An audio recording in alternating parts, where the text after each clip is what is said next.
Welcome to the 265th episode of Dunn and Drew. We're going to start off with a fantastic interview on this episode with quarterback trainer Denny Thompson. He is also Anthony Richardson's quarterback trainer and coach, among many, many others from high school to the NFL. We play a quarterback ranking game that we played on this show, but for him, he's ranking them solely based on mechanics. It's a fun game. It's a fun time. Where we ask him what he thinks about Anthony Richardson possibly, very likely declaring for the draft any day now, and how he plans to prepare him for the draft, who he thinks may go first in the draft, and it's not who you expect, and so much more. Great interview. It's going to come up after the intro rolls. All right, here we go. Still won't grow up, I'm a grown-ass kid. Swear I should be locked up for stupid that I did, but I'm a champion, so I turn tragedy to triumph. Make music that's fire, get my soul through the wire.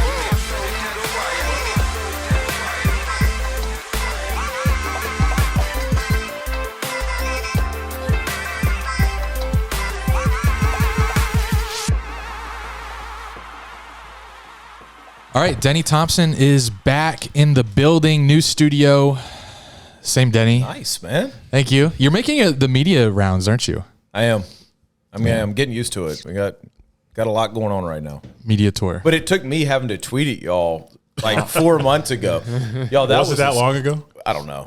I forgot about it. And then y'all sent it in the text. I'm like, wow, these guys are good. We keep tabs on everyone. We don't forget. It's just funny that he asked the question like that if it was your number, because that's what you put Yeah. Oh, yeah. I forgot about that when I said, is this your But number? it was the fact that y'all were answered with the message so fast. It was like, is this still your number? And before I even answered, there's my tweet. I'm like, yo, they're good. It wasn't collaborated. He just I had it ready. social media is our game. It's awesome. Social media is our game. And chemistry. Yep. So I have a icebreaker to get things going. All right. Name a terrible quarterback that has great mechanics, like textbook mechanics, but he never made it in the NFL. Zach Wilson. That's a very recent answer. I like it. I mean, it's the first one that came to my mind, and I don't know if he is done, right? Mm-hmm. But he's teaching tape when it comes to mechanics. He was like, his senior year at BYU, I was obsessed with him and watched every snap, went back and like rewatched every snap. Love to watch the kid throw, but something's not firing right now, and hopefully it does for him. But, yeah, I mean, mechanically, he is gorgeous. He had a lot of people fooled with that cross-the-body throw at his pro day, deep. That was dope, but I think like if people would go and do the research, they'd see that throw's happened in pro days about 50 times. Yeah. Right, and there's a lot of mechanical reasons why people end with that throw, but no, he's got the arm talent. It's just what does he have upstairs, man? But love watching him throw. A big college news story, especially locally, that came out is that Anthony Richardson is stop me if you've heard this question before. Okay. Anthony Richardson is possibly going to declare for the draft. I don't know if you declare for the draft this early, but at least opt out of the bowl game as if he's getting ready for the draft. So any thoughts on that being his quarterback trainer? Oh, we just went right to it. Figure we just check the boxes. This is an early one to check. No, I mean, just being real, I don't know what he's going to do, but I know that he's exactly what the NFL is looking for from a trait standpoint. And I think at this point we can all agree that the NFL has shown that they are more about traits than they are production. This is not an exact science when it comes to picking quarterbacks. Not even close, right? So he's definitely got that option, and there's been a list set forth of all the pros and all the cons, and he's taken this week and just chilling with that list basically, and really just seeing what he wants to do.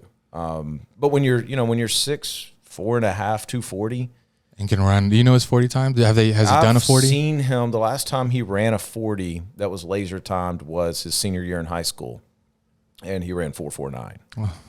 Without training. And when I say he ran it, like, dude hopped up Nobody else was really running it. Right. Dude hopped up and just pop. Wow. And then they said, hey, go run it again. And he did it again, right? And so if it's important to him, and I don't even know that it is, but if it's important to him, I would imagine he could get near 4.39. Like at 240, that's crazy to think. Yeah. But when you're standing next to the guy and when you just watch him, I'll tell a story. A couple years ago, he came out to a group session we did. It was other guys that were in college, and at the end of it, all of them wanted to race Anthony. And I'm like, no, we don't need to be doing this. And these are college athletes now. Y'all, Anthony dusted them without even trying. And when you saw him take off compared to other elite athletes, it was like watching me race Usain Bolt, right? It was within the first 20 yards, he was 5 yards ahead of everybody. And he just let up and then beat everybody by 10 yards. So if he wants to take that part serious, I really believe he could go 4.39. He could be a 40-inch vert guy. He could have a historical type of pro day if he wanted to. And you can make football teams fall in love with you at the combine. Yeah. Absolutely. Despite your college tape. And I know he has good games on tape and great throws on tape. So I was like thinking, what are the pros and cons of staying?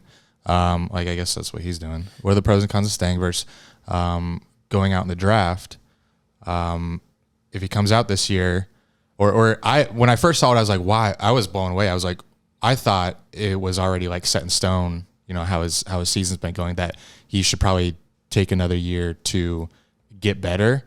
But I did hear you on the radio say that the quarterback class coming out next year, like he's going to be between 1 and 5 QB. Yep. Next year, just as he would this year. Right. So why waste the time, get paid now, or what's in your eyes the pros and cons of each? Well, I think the biggest con obviously is injury. Everybody likes to talk about these insurance policies like they're easy. They're not. You can't just go to Lloyd's of London and go, hey, I want a $40 million insurance policy. Go blow out a knee and they pay out. That's not how this works. So that's always the biggest con, right? But in the bigger decision, you can't look at what's going to happen next year. You have to look at what's going to happen 5 years, 10 years down the road. So when we talk about wear and tear on your body, you're a year longer away from your second contract, right? So this stuff starts stacking up. You know what I mean? Like all of a sudden, what if you're year 4 and you're killing it and you get hurt in the NFL, right? And you stayed. Well, I don't know. Maybe you could have gotten through that and gotten your $400 million like Mahomes got, right? So I think that's always the biggest con, always. The pro to going back to college really is just reps. Yeah. That's it. And then you start to ask, what kind of reps are those? Are these reps that are going to benefit me from a pro style situation, or are they just reps to get reps? And I think it would benefit him. Like, I think he would benefit from another year, but I just don't know, like, where that balance is, if you know what I mean. Like, where does he benefit more to? I've never been offered $40 million. Maybe y'all have. I haven't. So I can't tell the kid, hey, you should go back when somebody's offering $40 million to come out. And that's probably on the low end by the time you count endorsements and everything, because he's a very marketable kid.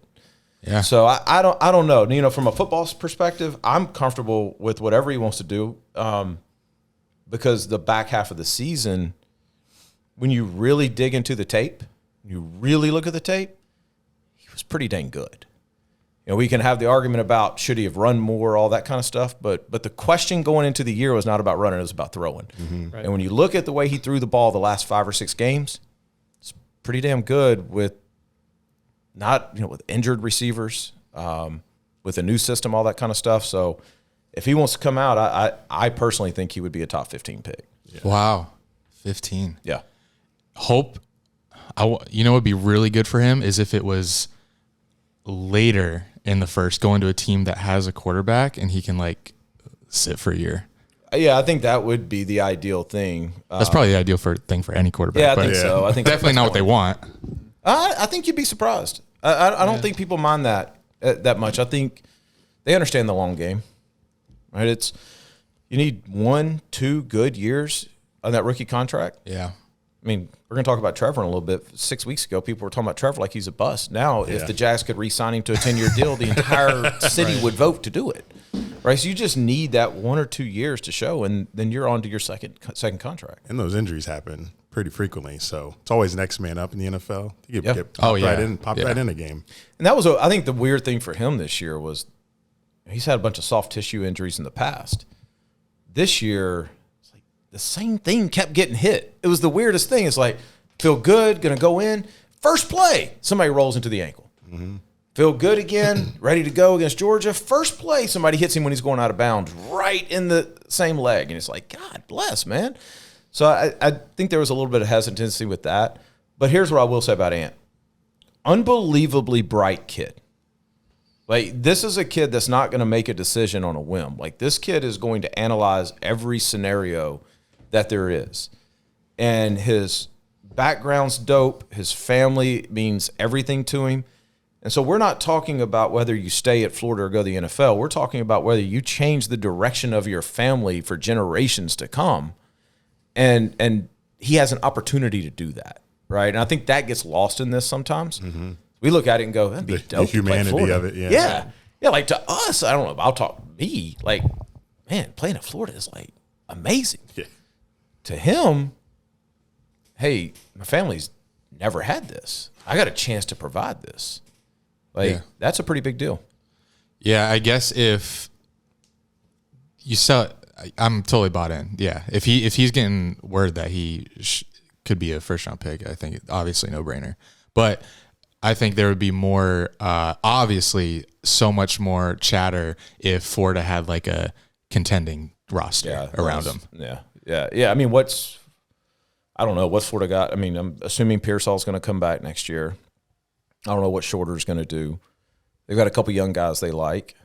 Portal lets you kind of even things out, but yeah, I mean, you look at Jordan Travis at Florida State. They've got a legit chance at being a contender next year. And he's eligible to come out? He can. I think he'll go back to Florida State. Hopefully by the time this goes up, I don't look like an idiot.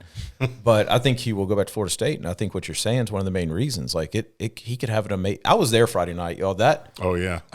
Spectacular. That's awesome. Spectacular. I mean, it was an amazing environment. Yeah. And if you're Jordan and you're like, hey, I can be playing in this environment next year for a chance to win an ACC title and possibly go to a playoff, that weighs pretty heavy. I don't think Florida has that option next year. Yeah, being in the SEC, that's tougher. It is tough. Yeah. When you got that monster that is Georgia right now. Yeah. And they bring a lot back. It is. It definitely is. How was that game on Friday versus like Saturday? I actually liked it. Fan? I was cussing it, man. I was cussing it all year, and then we got there. And, let's call it what it is, a 3-loss team, a 6-loss team. Yeah. And the entire country watched. And it was if electric. That game's played on Saturday, it's played at noon, and there's like us watching it. Right. Right. And that place was crazy. I mean, from the time you walked in to the time they stormed the field, it didn't stop. So it was just a cool atmosphere. It's what Florida State should be. Yeah. Yeah, right? Yeah. When they're both good, it's an awesome game. So it was nice to see that even though they weren't good, that we still got treated to a good game. I think for the first time in a long time, they both have like good players on their team, and they have their guys coaching. Like that's going to be the matchup at Florida State for the next 15 years.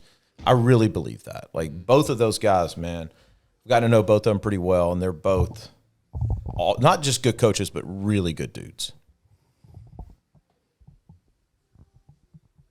Yeah. No one? We done? Yeah. We're not done. I'm just trying to figure out how to transition to things based on what we're talking about. What quarterbacks are you training these days? Oh, God. Anyone we would know that you're allowed to say? I always hate answering this because I always leave people out. But, I mean, we have right at 400 quarterbacks.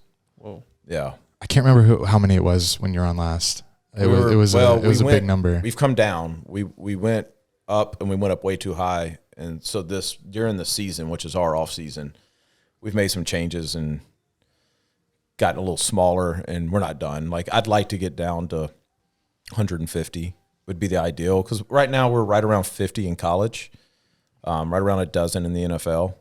And those guys take so much time that there's a point where you get to where it's like, are we really helping as much as we can with the high school kids? Can we really spend this much time with them? And is our time that we spend with them everything that it should be? And, last year I think we kind of hit that. And so we're trying to peel it back a little bit, reel it back in. But we're, at the end of the day, we're super lucky that we have this issue. But we take care of our guys. Like, we do everything for them. It's, right now transfer portal's popping. The calls that I get every day, there's never a boring day in this life. But I mean, we love our guys. They're our family. So you start to see things like what happened a couple weeks ago with Marcus Stokes and Florida, and you start to live this thing, all of these mistakes with these 17-year-olds. By the time they get to college, like they're almost your own kid at that point. Like, you've been through everything with them, and that's the dope part. It's awesome to see the success. It's also awesome to be there with them at their low points and see them rewrite their story. How long have you had Anthony Richardson? It was right after his 9th grade season. Wow. A long time. Yeah. Yeah, right after his 9th grade season. Public park in Gainesville. Like, it was like, I remember it like it was yesterday because I was going down to South Florida, University of South Florida, and his high school coach said, "You need to check this kid out." Okay. Like, I'm going through there anyway. So I had me meet him at this park, and he walks up. I'm like, God, who is this kid? And seriously threw 2 balls. 2 balls, and I went, yeah. yeah, we can do this. Just unbelievable talent. Wow. Is that how you get your eyes on or get wind of these players? You just get word that you might have to go check somebody out? Yeah, pretty much. At this point, it's talent identification at a young age, and most of our business comes from either college coaches that see them at camps or from their high school coach. And a large, probably, I'm guessing on this, 75% of our business is from outside the area of Jacksonville. They'll fly in for a week or weekend or something like that. I need to work out, by the way. So do I. Whoever the mayor of Jacksonville Beach is, like, y'all making a lot of money off of us. We need like a kickback or something from the hotels or something. Right. When the college quarterbacks start declaring for the draft, when does that usually happen? About now. Yeah, Okay, so it's like right before bowl, because they say, "Oh, they're not playing the bowl." That must mean they're right. coming Exactly. out. Yeah, you kind of have to show your hand. Dang, so it could be any moment. Oh, he needs to have a decision made. I would say middle of next week. It'd be awesome if like it happened while you're here tonight. You get a call. Yeah, it's not. I know exactly what he's doing right now. It ain't happening while I'm here. No. My man's taking a little bit of rest and relaxation. Okay. He's out of town. Smart. Okay. Yeah. Good for him. All these calls that you get, have you heard anything about Drew Alar? Who? I know Drew Alar. You know him. Oh. It's about Penn State. Yeah. Yeah. So the guy that trains him is a really good friend of mine, and Brad Mandler out of Ohio. And I've heard about Drew Alar since he was like a freshman in high school and got to see Of course. what he's done over the last 4 or 5 years. And man, that's a dude right there. He is a ton of talent right there. Yeah. I'm curious, how did he come up? I wish I knew. So I'm asking you because I've been off the Sean Clifford train since last season because. Are you a Penn State guy? Penn Yeah. State I'm fan. Penn Oh, State okay. I fan. didn't know that. So, Yeah. So I got word of this guy this year because he didn't play last year. After Sean Clifford got hurt in the Iowa game, we brought in. Well, he was still in high school last year. Oh, okay. This is his Oh freshman yeah, this year. yeah, True freshman year. Yeah. Yeah. So he did get a couple of reps in some games when Clifford got hurt, and his throws are insane at that young age. So I'm instantly intrigued, and I'm like, get Clifford off the field, even though he's winning games. I didn't think he could, and he didn't beat Ohio State and Michigan, who we need to beat every year. So now that Clifford's done with his 8th year in college, Alar is going to be starting next year. He's legit, man. You're gonna have a lot of fun watching him. He's a big, powerful guy. He's 6'5", 241. He's huge. Throws the crap out of it. Mike Yursich, who is their offensive coordinator, quarterback coach at Penn State, I had dinner with him. This would have been around May, and he was like a proud father. Like we're at the L House. He's like, look at this video and look at this video. And it's like when somebody has a brand new baby, like, look at my baby. And it's like, man, he loved this dude. But there's every reason to. Like, he's really, really talented. I would be shocked if he's not like a first round guy when his time comes. He's got every attribute you need. And he's got the whole team around him for next year. Does he? Like, I don't know anything about Yeah, Penn State we football. have a starting OT that's coming back who could have declared for the draft. He's like one of the best. He would have been like one of the first offensive tackles taken off the board. Sure. Yeah. 2, we got a dual threat running back like Michigan does, and Singleton won Big Ten freshman of the year. Yeah. So we have him and another guy. So I think Alar is going to have a great year. He's a next dude, year, man. so. That's the thing too, is there's so much when you start looking at the talent in college football coming up right now. Of course, Caleb Williams is a different dude. Yeah. It's a Oh yeah, ton can you breed. talk about him? We talked about him the other night. He's unbelievable. Will Hewlett, who works with me, has worked with him for a long time. Okay. And Will has seen everybody throw. Will's here in Jacksonville, and Will tell you, like, it's the most beautiful thing he's ever seen. So this is the next generational talent to come out of college. I don't know. Yeah, I mean, I think if he could, he'd be the number 1 pick this year. I think he's that good. He's just got, you watch him, he's just got so much juice to his arm, and it just looks different than it does. Same with Ant. You watch the ball come out of Ant's hands, and it's just, whoa, holy cow, right? But Caleb's got a lot of experience. So I think it's almost a foregone conclusion at this point that he could be the number 1 pick. And then you look at, a guy like Drake May at North Carolina who's got Very good. everything. Yeah. Right? You look at a guy like another local guy, Carson Beck at Georgia. When his time comes, he's going to set the world on fire. And then Drew Alar, and you start looking at this and you're like, okay, if I'm an NFL team and I need a quarterback in the next 2 or 3 years, I'm pretty good. Mm-hmm. So what you're going to start seeing is you're going to start seeing $15 million backups. Right? I mean, the backups are going to be – there's going to be depth at the quarterback position in the NFL very soon because of all the talent coming up. Interesting. We need it because of all the backups right now are pretty bad. Yeah. Well, and I think like Except for Matt Gardner sets like Gardner is a free agent this year. It's crazy to think he's still on his rookie deal. It feels like he's been Wow. there. Wow. Yeah. That's not fair. 2019. It's really not. It's really He's not. still fair. getting paid for his 6th round contract. yeah. So I think Right. I don't know that there's been a guy, and I think Gardner will get a chance to compete somewhere. But my point in bringing him up is I can't remember a guy that people look at as an upper echelon backup, if that makes sense. Mm-hmm. Like he's almost going to set the market for that. So I'm not just because I'm also compensated, but I'm really interested to see what Gardner gets this year because I think it's going to tell us a bigger story about where the quarterback position's going. You look at guys like Geno in Seattle, right? Like this guy's been sitting all this time. What do you make of his resurgence? Is it a resurgence or has he just gotten an opportunity in the right spot? Yeah, I didn't think Seattle would be the right. Well, maybe they have DK and Tyler Lockett, so maybe that is a good spot with good weapons. But I didn't look at Seattle as a great spot for a quarterback to get. They were very smart in their rebuild, right? Yes. They kept their Must be two nice. guys that you can't get any other year in DK and Lockett. Yeah. And they said, we're going to let the quarterback walk, which looks genius right now. Oh my gosh. Yeah, it looks like the best decision. And now in they history. may have found their quarterback, but even if they want somebody else long term, they still got all the pieces in place. Very different than the path that Jacksonville took. But And they got the Broncos pick. yeah, Right. Could be top 3. Oh my yeah, gosh. I mean, and Philly has the Saints pick. Yeah, That's not fair. That's not fair. Talk about it. It's It's not fair at all. unbelievable. Yeah. It's like next level genius on their part. Yeah, Take your pick. You're going to suck. And I'm a Saints fan. And then Carson, what's his name? Chris Carson retires. They go get Kenneth Walker. He's Just a home stud. run pick there. Yeah. He's phenomenal. It's like it just goes to show there's a knack for this GM thing. Yeah. There's more than one way to do it, and Some they have got it something figured going out. out there.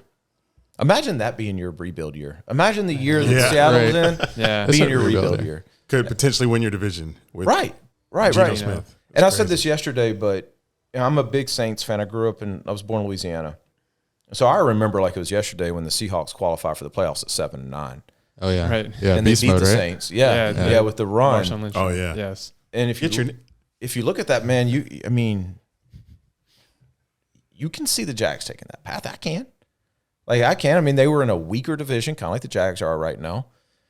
And they were young and just got hot at the right time. And they've kind of, rode that to 6 or 7, longer than that, 12 years of playoff runs.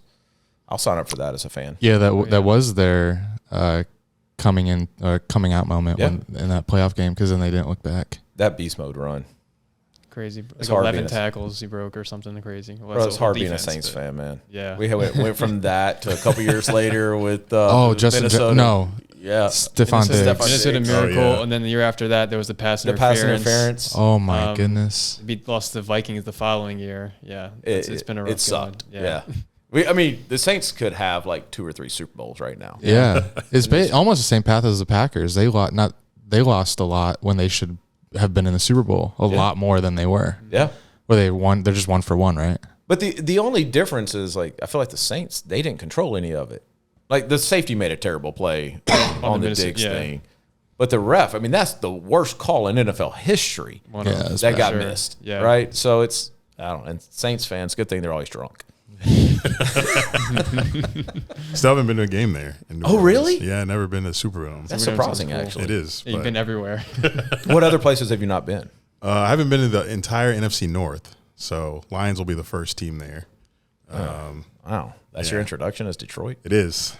Be cold and windy. Be like tropical storm winds. It's gonna be But you're like, inside. Wow. yeah, it's a dome, so I'm Yeah. not worried there. You'd have more sympathy if it was Green Bay. Yeah. Ooh. But people like want to go there for It's the historic. weather there.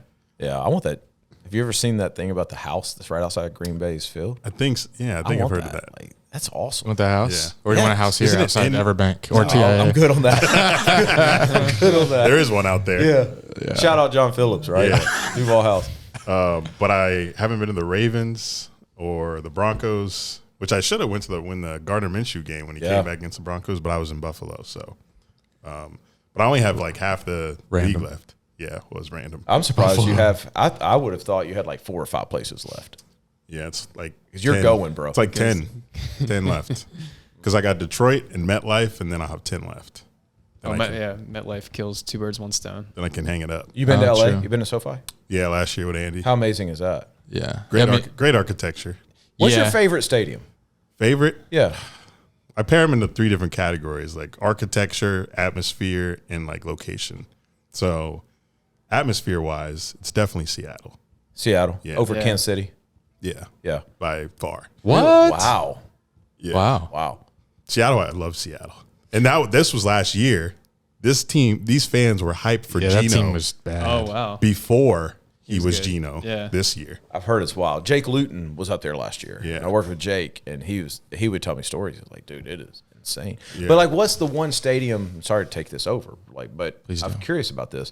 What's the one stadium that you found yourself just looking around in for like the first quarter? Because I have one. Yeah. Yeah. I think Indy's one of them. Yeah. Indy's beautiful. Indy's dope. inside and outside. Yeah.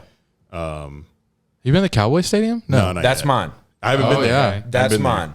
I went for a college game. Went for Auburn, Oregon Oh, nice. a couple years ago. And like the whole first quarter, I'm just the place is It's a huge. mecca, dude. It's Yes. unreal, and it's like there's no expense spared. Freaking Jerry World. Even down like the grass you walk in on is just Yeah. it looks like it's like the Masters of Right. NFL stadium. And that was the first one that like set the tone for these new stadiums that are being built. And that was 12 years ago. And I Ish. remember when it came out that he was spending $1 billion, and everybody's like, $1 billion. And now there's rumors that the Jags renovation is going to be $1.4 billion. Crazy. That is insane. It is insane. Like, what are you putting into the stadium that makes it cost that much? That's Better concessions. insane. Yeah, not concession food. concessions. Better put a roof. Yeah, right? Some shade. Yeah. But yeah. Seattle is just crazy because the fans stood all 4 quarters. Wow. They never sat It's like a down. college game. I've never been to that. I've been to a Mariners game, which is right next. I guess the stadiums are right next to each other, and it was a blast. Every time I've been in Seattle, the weather's been amazing. And they Yeah. talk about how it's so I bad. know. Yeah, I got lucky too. Beautiful Yeah. day. I've been Sunny, like 3 60s. times. Gorgeous. Yeah. Yeah. Yep. You know, it'd be a really fun stadium tour. It'd be a college stadium tour. I've Yes. wanted to do That that. There's should a be million, next. but yeah. What? There's just a million, so much more to go, so many more to go. Right, Yeah. but you'd only hit the like good ones, the yeah. good ones. Yeah, like the Big Ten and SEC games, not going to Tulane versus. Yeah. Yeah. Right. Yeah. Oh, not to hate on New Orleans, but No, I mean it's my favorite Tulane's doing college good, though. stadium is LSU at night. It's not like what you're saying about Yeah. Seattle. There's not even a close second. yeah, No, it's I the hear whole it's awesome. tailgate scene. I mean, it's it is the a whole biased day. pick though. I'm not an LSU fan. Not Gator fan, right? really. I'm gonna be honest with you. I kind of hate football right now, but no. I mean, if I had to say, yeah, I'm more of a Florida fan. I moved here when I was in high school, so I'm more of a Florida fan. I actually grew up an Arkansas fan. Wow. Yeah. Interesting. I was born in Louisiana, and I lived in Arkansas for 8 years. They got a loyal fan base. Very, Hogs. and talk about a beautiful place, beautiful stadium. I don't know how we got on stadium talk, but yeah, LSU at night. I would recommend anybody who has any level of interest in football go experience that one time. Yeah. And get there early, like do the whole thing. You may leave with diabetes, but it's phenomenal. That's a dream, a realistic dream too, to go to a night LSU game. Yeah, absolutely. That's got to be done next year. Love college atmospheres. Yeah. And it's a Saturday night. insane. Like, Yeah. fuck it. We don't have to Hit the Saints the next day. We'll see who they draft. Speaking of NFL, I wanted to play a very short clip from when you were on last year and Trevor Lawrence was struggling before we get into Trevor. So I said I was going to play it, but it didn't play. So, and Just hold up to the mic, maybe. yeah, I'm going to hold out to the mic. If you tell me what it is, I'll just say it again. No, it's so he was struggling, and you were just talking about his struggles and what he needs to improve on, and it kind of seems like he's done it. So it's going to make it that much worse, right? And so I think there's some things like that when he gets to an off season that doesn't involve a surgery, that he can address. The issue that I've got right now with him, I haven't changed. I think he's still going to be a top 5 quarterback in the league for the better part of the next decade. what a take. I got to see like more dog out of him, though. You know what I mean? Like, we didn't draft him to throw check down routes. We didn't draft him to throw 5-yard outs. So you want like the week 1 to 3? Trevor? I do. And if he throws, So the dog in him came out Sunday. It's come out the last couple weeks. Yeah. It's funny. I said that exact same thing about a month ago. I was. Did you cite us? Did you cite the podcast? I didn't. I forgot I said it on here. First I said on Dunn and Drew. Okay, I'll go Yeah, back. next time. My bad. The play that showed me that we were talking about it before we came on air was the 2-point play. I was going to ask, what's the most that from that whole game? You think that was the? No, I mean it's probably not the most impressive play, but the way he was getting that ball in there. Yeah. He knew where he was going. Regardless of the corner, like he was going to. Well, he saw the leverage. Yeah. And he's like, I've got this route. And he threw a piss missile that you're either going to catch or it's going to knock your teeth out. And the DB had no chance at that ball. And when you see a quarterback do that in a pressure situation like that, that's a guy saying, I've got complete confidence in my arm and their ability to catch it. I'm controlling this game, and I'm just going to let this freaking rip. Mm-hmm. And that throw right there, I got chills. Like, That's so much. weird. Takes so much confidence. It's unreal. It's and I wouldn't be surprised if we later found out that he called that play. If we find out at some point that it's one of those, Doug's like, we're going for 2. What do you want? I want Zay on an out. I don't give a shit what you do over there, but I want Zay on an out here, right? He knew where he was going, and he knew who he was going to. And I think for me, in the past, we've seen a Trevor that on that same play looks at the wide side, looks at the trip side, looks at whatever over there, and plays around with that a little bit. And by the time he comes back around, it's too late, right? He takes a hit or he throws a pick or something like that. You didn't see any of that. And really the last couple of weeks you haven't. So the dog's always been in him, but I think he's more comfortable. I think Peterson's done a great job allowing him some freedom. And I think the last couple of weeks we've seen him run more. I love the mic'd up where he's talking about getting hit, right?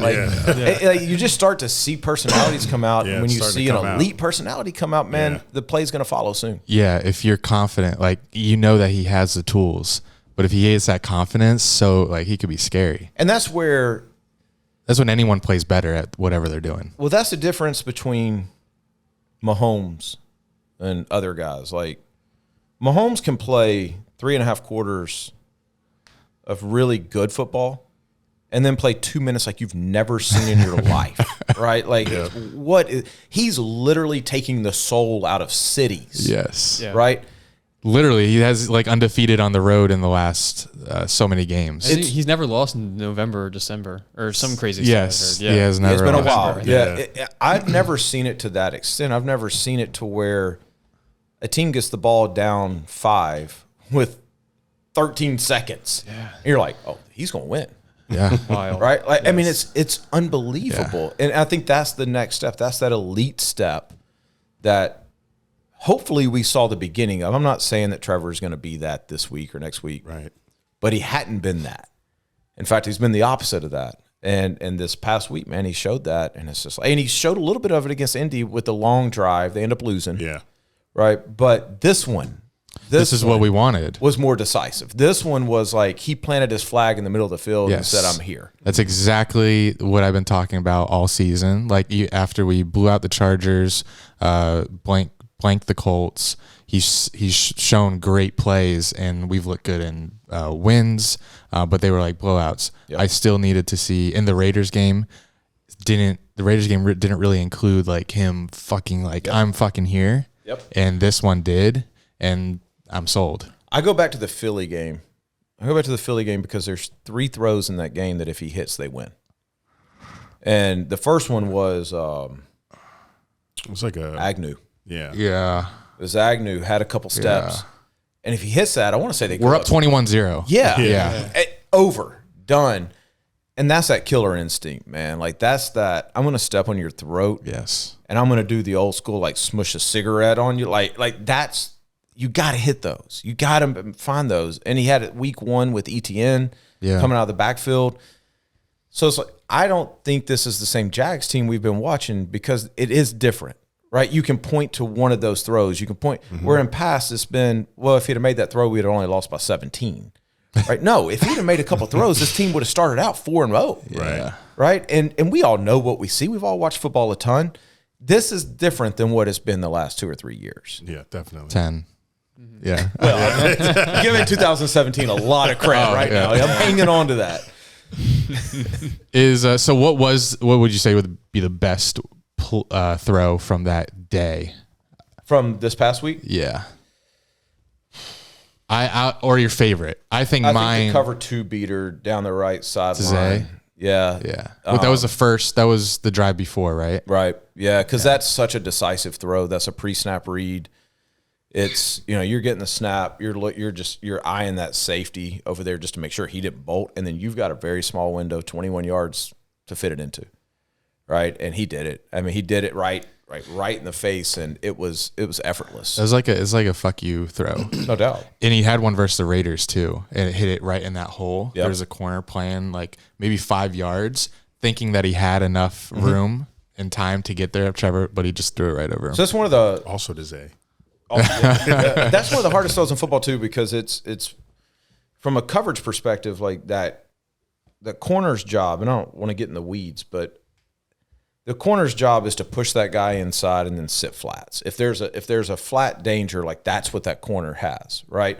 So he's going to bail a little bit to try to help the safety to get over. So it's such a good execution play because the receiver has to win outside. Like that's the first thing that has happened. So he's got his responsibility.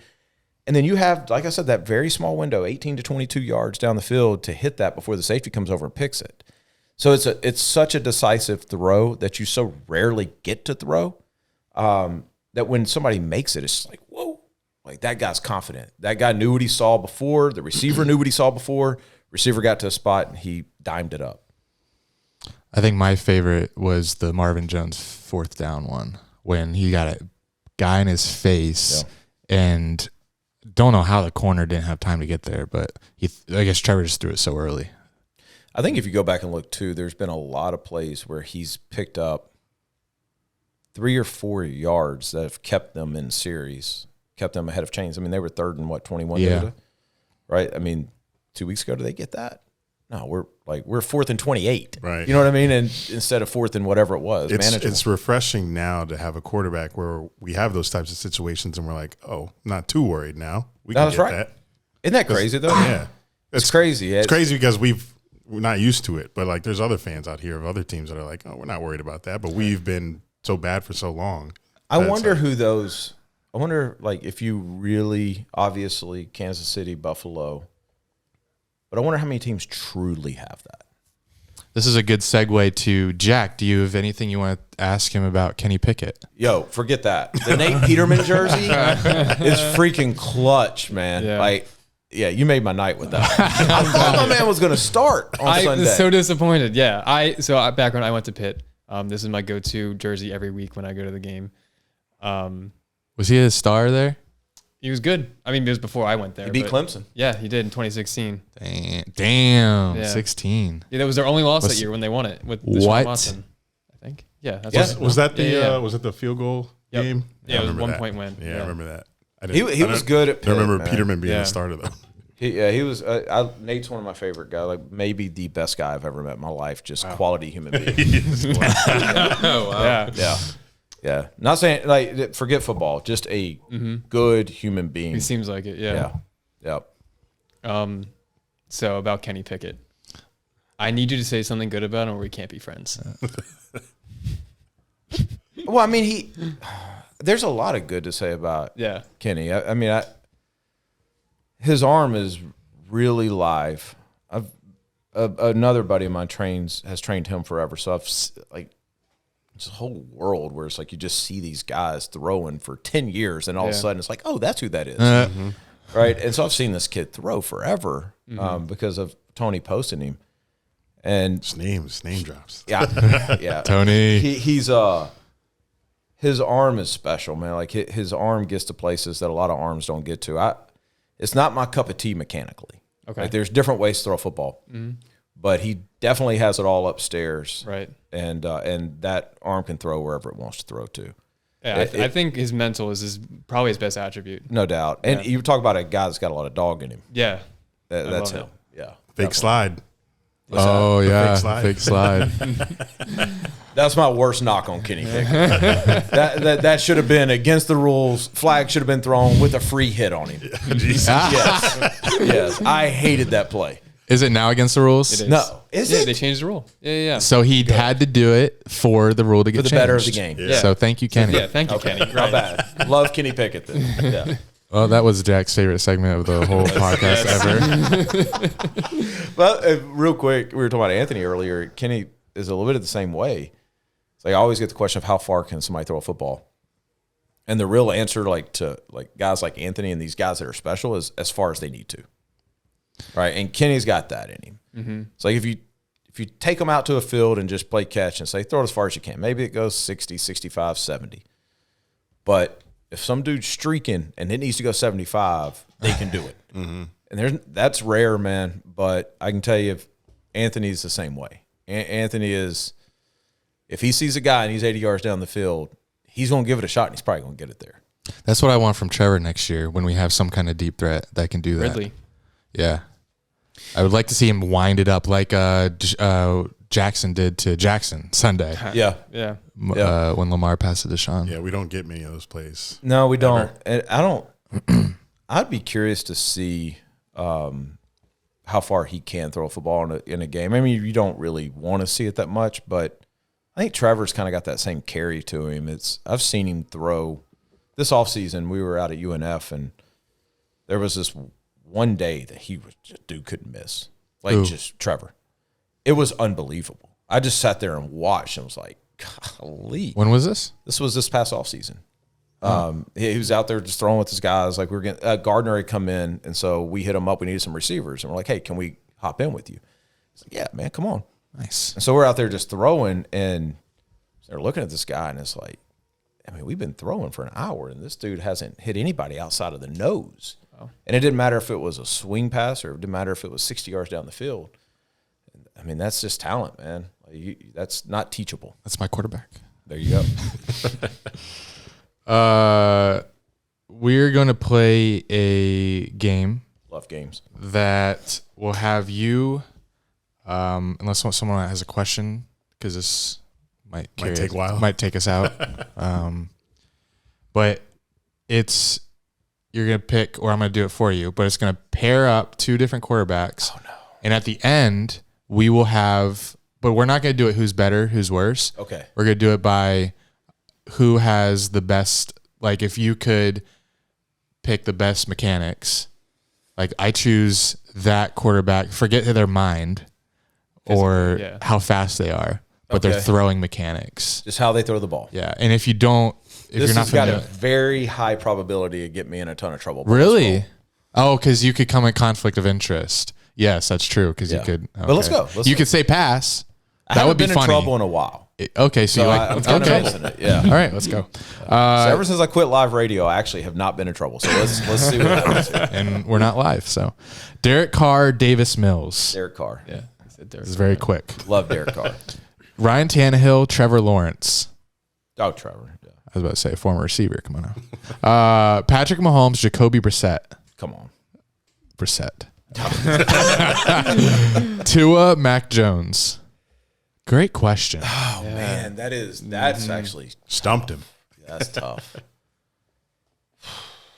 Just throwing the man. That You saw a lot of Mac, didn't you? yeah, Because he's a local guy. Yeah. Well, I mean, I've known Mac since Mac was in 6th grade. All right, this is one that's going to get him in trouble. Just kidding. Well, I mean, okay. I'm not dancing around this, but I need a definition. I need a ruling from y'all. Okay. So are we talking about like I'm going to show a video to my kid and say, I want you Yes. to emulate the way this guy Yes. throws, then it's Mac. Okay. But if it's one of those things of like, okay, who's got the more arm talent? That's Tua, Okay. right? Mac's getting more out of what he has, but maybe Tua has just a little more juice. Does that Gotcha. make sense? Yes. But if we're just talking about like, I'm going to put this tape in, I'm going to make my 11-year-old sit here and emulate this, then it's Mac. You think that's a good rule to go with? Yeah, Yeah. I agree. Okay. Yeah. Mac. Lamar or Aaron Rodgers? Aaron Rodgers. Well, Aaron Rodgers would be, I would say Aaron Rodgers regardless of who you put out there. So that's The one. spoiler. That's one. All right. No more spoilers. Oh, my bad. Baker Edit that part. Baker Another person. Baker Mayfield, Justin Herbert. I didn't care who the second one was. Oh, Justin Herbert. okay. Thought you're going the other way there. I was shocked. Yeah, the way you said it. Yeah. I didn't care who they had Baker. When you said Baker, it was whoever that next name was. Geno Smith or Russell Wilson. This is an interesting pairing. This is present. Take this year. Present mechanics. Yeah. I'm like visualizing them both throw. They're very similar in the way they throw. I'm gonna say Russ. Okay. Tom Brady, Andy Dalton. Game's over. Okay. Matthew Stafford, Jimmy Garoppolo. Stafford. Yeah, he's pretty sweet. Although Garoppolo mechanically is beautiful. Yeah. But I'm gonna go Stafford. Jalen Hurts, Kyler Murray.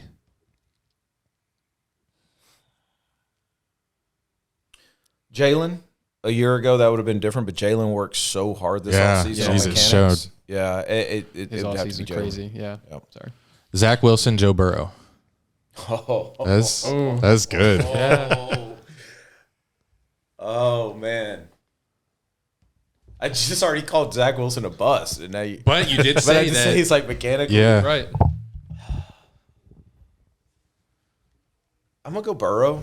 Like that's a really good pairing right there. Yeah. That's like a Elite 8 pairing for mechanics right there. Yeah. All right. I make it to there. Burrow. Kirk Cousins, Taylor Heineke. 32 quarterbacks. That's the 8-9 game that we see in. Yes. I'm gonna go Cousins. This is the playoffs week 1. Yeah, I'm gonna go Cousins. Justin Fields, Daniel Jones. Wow, 2 really sound mechanical guys. See, on that, I'm gonna have to go with who I feel like has more arm talent, not just mechanics, because they're both very good mechanically. So I'm gonna go Justin. Okay. Josh Allen, Jared Goff. Josh Allen. Matt Ryan, Marcus Mariota. Matt Ryan. Here we go. Kenny Pickett, Dak Prescott. Dak mechanically, yeah. Okay. Ryan Tannehill. Sorry, man. A few years from now, we'll see. Ryan Tannehill, Davis Mills. How did Davis Mills get to round 2? Because this isn't round. they're going at the end. They're gonna give you 1 through 32. So they have to bring them up I was again. Like, Yeah. dang, man, it's like Davis Mills. This might take 10 minutes. I'm gonna go Tannehill. Okay. Carr, Tannehill, Carr. Trevor, Carr. Ooh. Yeah, Carr. I remember him coming out. People were in love with his mechanics. His mechanics are so good, and he's literally never worked with anybody. He's like Aaron Rodgers. He's just kind of figured this thing out on his own, Oh, number 2 then. which I love. You won't hurt. No, I'm not. Like, I'm legit. This is a tough one because Trevor's arm talent is so crazy good. I'm gonna go Trevor. And for me, like, I'm a huge Derek Carr guy, so that's big for me. Tua, Jacoby Brissett. Tua, Patrick Mahomes or Tua. Patrick Mahomes, Mac Jones, Patrick Mahomes. Patrick Mahomes. Baker. Oh, then I should just stop, right? No, Baker Mayfield. I Let me just hear the stop. next one. Or Lamar Jackson. Lamar, yeah. Okay. Lamar or Justin Herbert.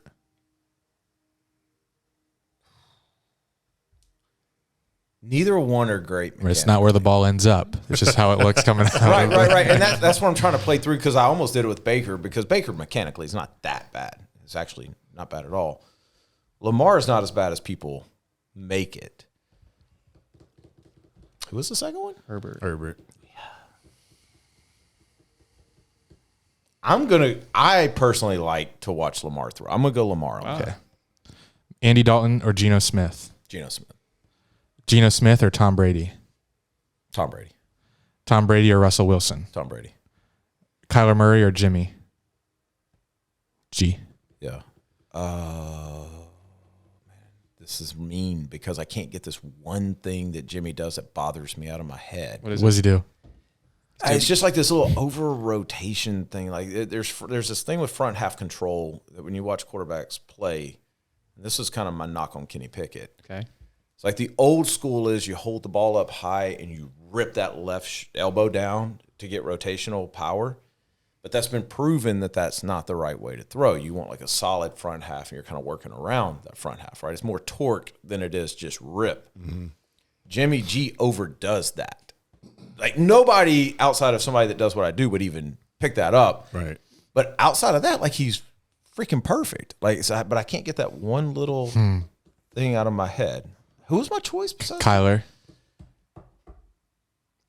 Kyler's a little long back here, so I'm gonna go Jimmy G. I'm gonna be watching these quarterbacks so differently. Has anybody ever said anything about Kyler's length before? Right? Yeah. Never. Jimmy G or Jalen Hurts. I gotta go Jalen. All right. Jalen or Matthew Stafford. Stafford. Heineke or Zach Wilson. Zach Wilson. Zach Wilson or Kirk Cousins. Zach Wilson. Goff or Daniel Jones. Daniel Jones. Daniel Jones or Josh Allen. Josh Allen. Josh Allen or Justin Fields. Josh Allen.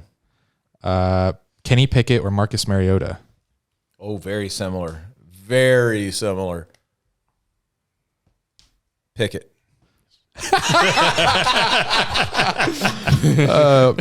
Matt Ryan or Kenny Pickett. So soft. Oh, they played each other this week. Only mechanics. Only mechanics. I I gotta know. go Matt Ryan. Right. Yeah. Dak or Matt Ryan. I'm gonna go Dak. Jacoby Brissett or Davis Mills. Like, who cares? Right. C. C would be Deshaun Watson. I'll go Mills with that. I'll go Mills. Mills mechanically, I'm not giving him enough credit. I'll go Mills. Mills or Tua. How much credit are you giving him? Yeah. We didn't already do this one? Feel like it, don't it? Yeah. Tua. All right. Tua or Tannehill. Tua. Tua or Carr. Carr. Carr or Mac Jones. Mac.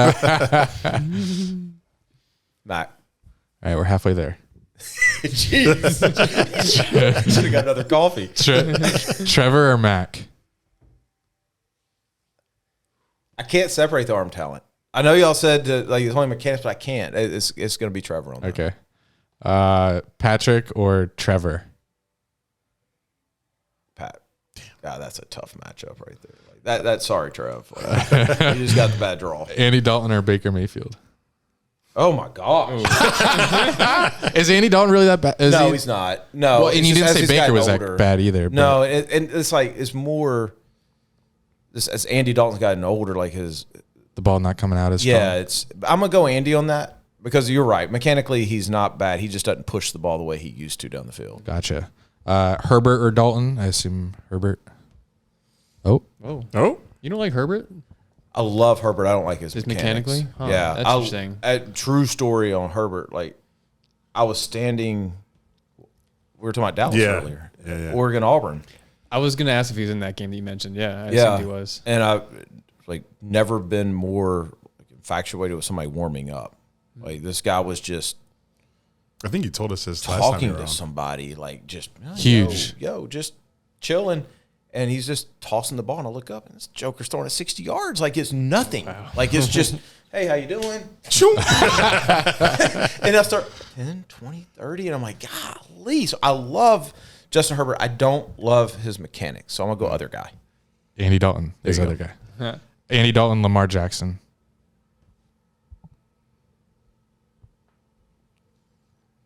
I'll go Lamar Jackson. I'm not real.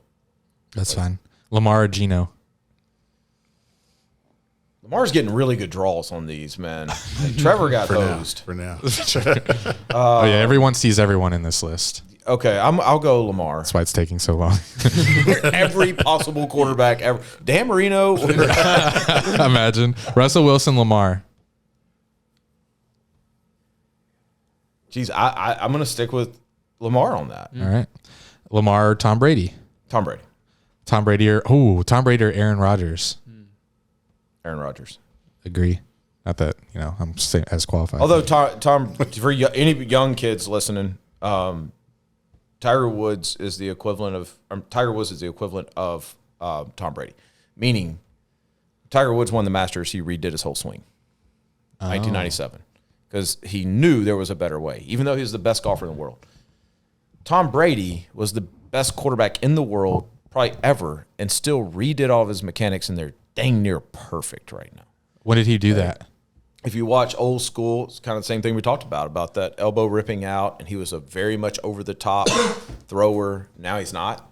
Now his plane's a little bit lower. He's got, like, amazing front half control. He's textbook. But Aaron Rodgers is just so unique, and it's like everything that he does, there's a reason why he does it, and we learn from Aaron Rodgers. I'll put it that way. Like I can map out how Tom Brady got to where he got to. And it takes a lot of talent to get there. Aaron Rodgers, I have no idea how he comes up with the stuff, but he does it. And then we try to emulate it on motion capture or something. We're like, damn, this dude is like ridiculously smart when it comes to this. There's little things. So that's why I'm always going to be partial to Aaron Rodgers, because he's almost invented a way to throw in some ways. Wow. Taylor Heineke, Kyler Murray. Kyler or Kirk Cousins. Kyler or Zach Wilson. Zach or Jimmy G. Very similar. Zach. Zach or Jalen Hurts. Jalen. I really hope Zach ends up in top 5. 10? Yeah. He's going to. He's going to. We started the whole thing with, like, you asked me the question. Yeah. Right? That's why When we started the podcast. Right. So, yeah, he's going to end up in the top 10. That's why I love it. Jalen Hurts or Joe Burrow. Mechanically, I'm going to go Jalen right now. Ooh. Marcus Mariota or Jared Goff. Agree. Jared or Kenny Pickett. Jared. Sorry. Sorry. I know. I feel like I'm talking about your kid. Like a wife No, or something like it's, that's It what it is his feels kid. like. It is Yeah. his kid. They're at He's least been my quarterback for brothers. the past 4 years at Pitt, and now Now all it's- my favorite teams. So like we're linked forever. Yeah. Okay.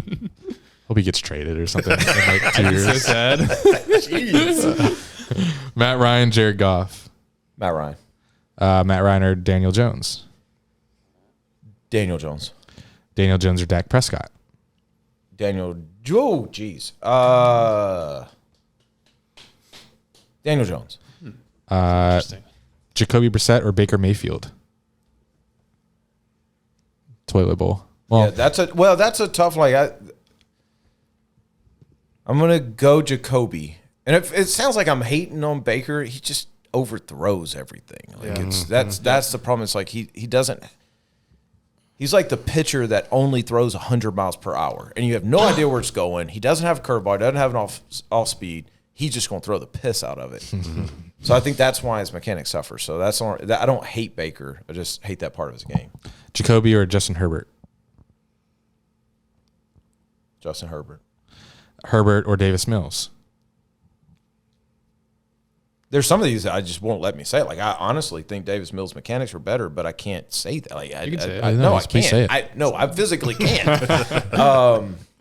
So I'm gonna say Herbert. So if you had two tapes and you want your kid to be the best, you put the Herbert one in. Because, see, this is where this gets all effed up. Because, yes, I do, because of everything else he does. Yeah. But not necessarily just the mechanics. Like, he's a violent thrower. He's a confident thrower.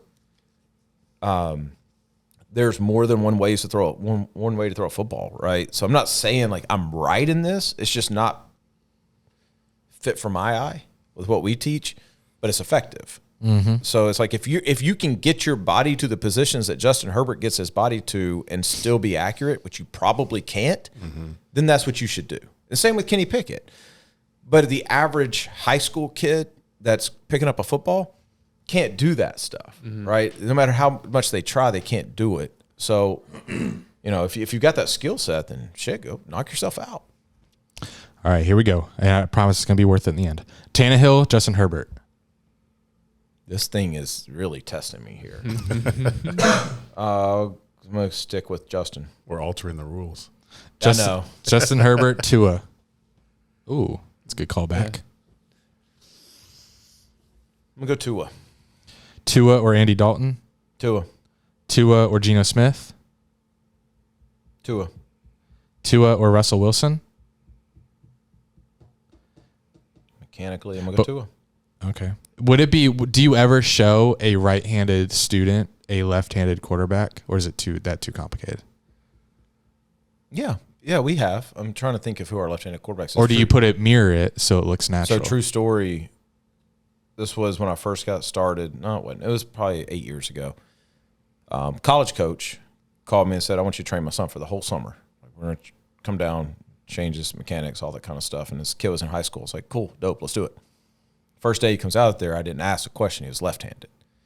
So I went home, and I've got this long mirror, and I literally hung it on the wall at an angle where I could see the TV, and it turns everything right-handed, right? It's like the only thing I knew to do, because at the time I didn't know you could literally flip people. You know what I mean? Yeah. And I sat there for days watching right-handed quarterbacks throw left-handed. Wow. Right through this mirror and trying to learn what that looked like. And left-handed quarterbacks throw right-handed. So I don't think I have a bias anymore, but it is definitely hard if you're a right-hander to go, I want to throw like that guy, because there's just little subtle differences. Yeah. It looks, I think right-handers, did you see the viral clip of the Tua video being flipped and he looks so much smoother? Yes. Yeah. Right. Yeah. It looks And so crazy. I've actually never seen Tua throw in person, which is weird because he went to Elite 11. He did all that stuff. I don't know. I've seen his brother. I don't know how I missed Tua. But I have enough friends of mine on the circuit that have been around him. And, of course, Trent Dilfer loves the guy and did his draft prep. I trust those guys. And what they've told me about Tua is like that his mechanics and his accuracy are insane. And I thought they were insane until this year, and now they're looking pretty smart. Right. So I'm probably more Tua than what I really, really am, because I'm trusting people who know what they're talking about. Gotcha. You said Tua over Russell Wilson? Yeah. He'll be top 5. Derek Carr or Lamar Jackson? Derek. This is going to be a tough one for you. Derek Carr or Tom Brady? Tom. Tom Brady or Mac Jones? Tom. Tom Brady or Trevor Lawrence? Tom.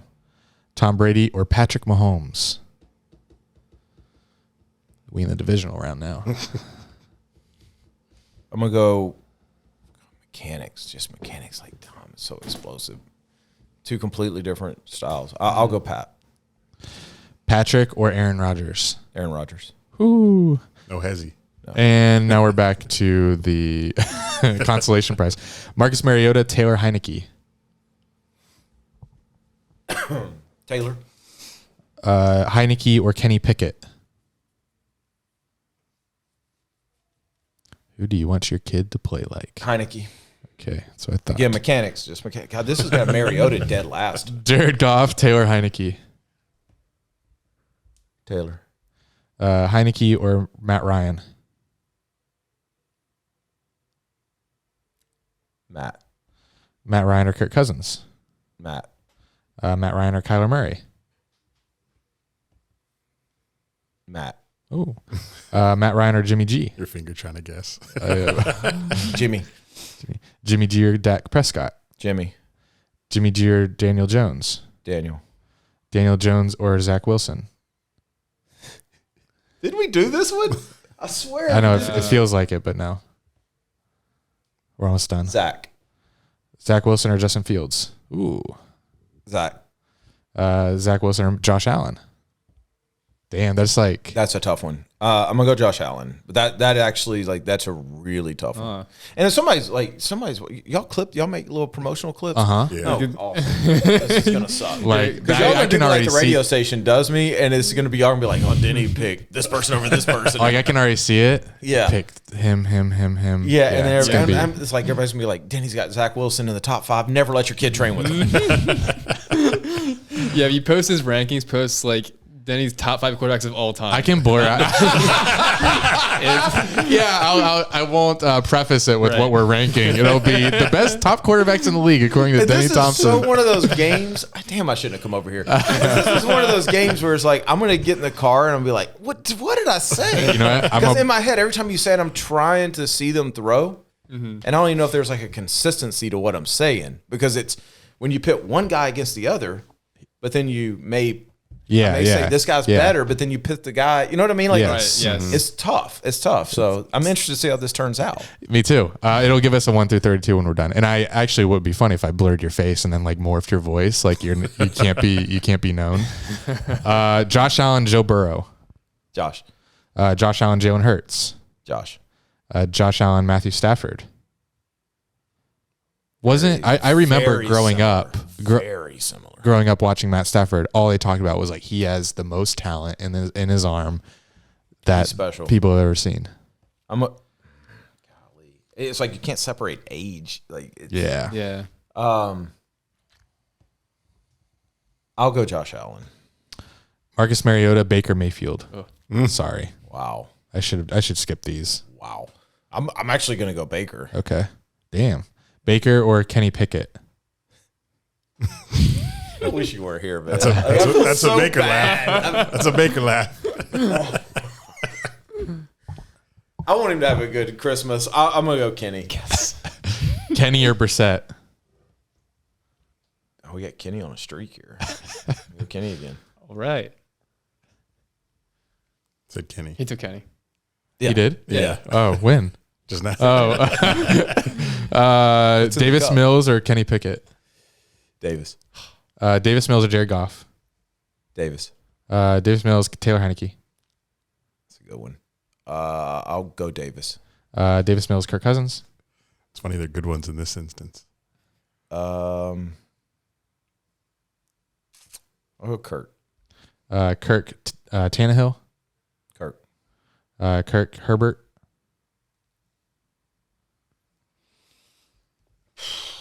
God, he hates Herbert. Lee. Love Herbert though. That's the weird thing. Right. Like, he's in my top 5 of guys that I love. Prove it. Yeah. Yeah. He's right. He's right. Herbert or Kyler Murray? Herbert. Oh. Herbert or Matt Ryan? God, Matt Ryan's really good mechanically. I'll still stay with Herbert. Herbert's on a run. Herbert or Dak Prescott?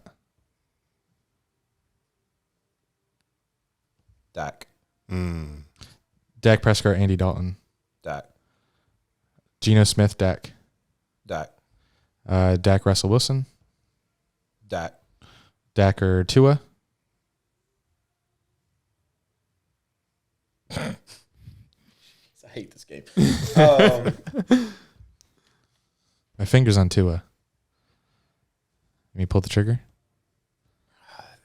Dak's From that what good, you huh? said so far, I would say Tua if I was answering for you. Yeah, I'm just But again. That's not another you. one. Like I'm literally watching these Yeah. two guys throw in my head, and I like Dak's mechanics better, but I can't like not know what Tua's doing.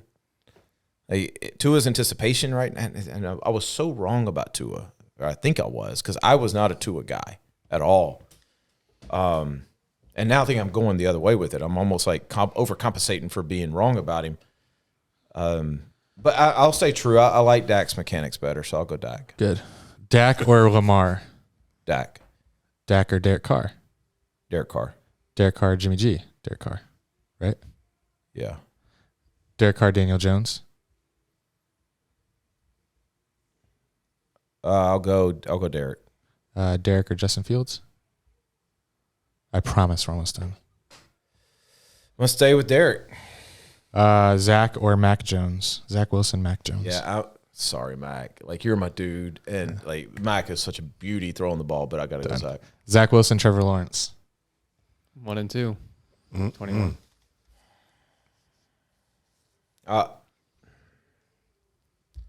I'm gonna go Trevor right now. Fuck I would've outta here, never said Zach. that a year ago. Trevor or Joe Burrow. Just mechanics. Trevor. Trevor or Jalen Hurts. Jalen. Trevor or Jalen Hurts. You said Jalen. Jalen. Are you- Now I will say this: at this time next year, when Trevor gets another Jalen really offseason- improved that much. That's crazy. He did. Yeah, Good for him. Yeah, when Trevor, He must I have went to think 6 points. he didn't. No, I've never met Jalen in my life. But we have two quarterbacks at Philly, right? So we have Book and Gardner, Love him. and hearing what those guys say, like it affects you. Like I mean, he's a dude. They love that guy, so I can't get that out of my head. And I think I really believe that next year's Trevor, we do the same thing. Will be If top you wanna 3 do this again. mechanically. If you We'll want have do to this. start soon, but Tom Brady, Jalen Hurts. Tom Brady or Stafford.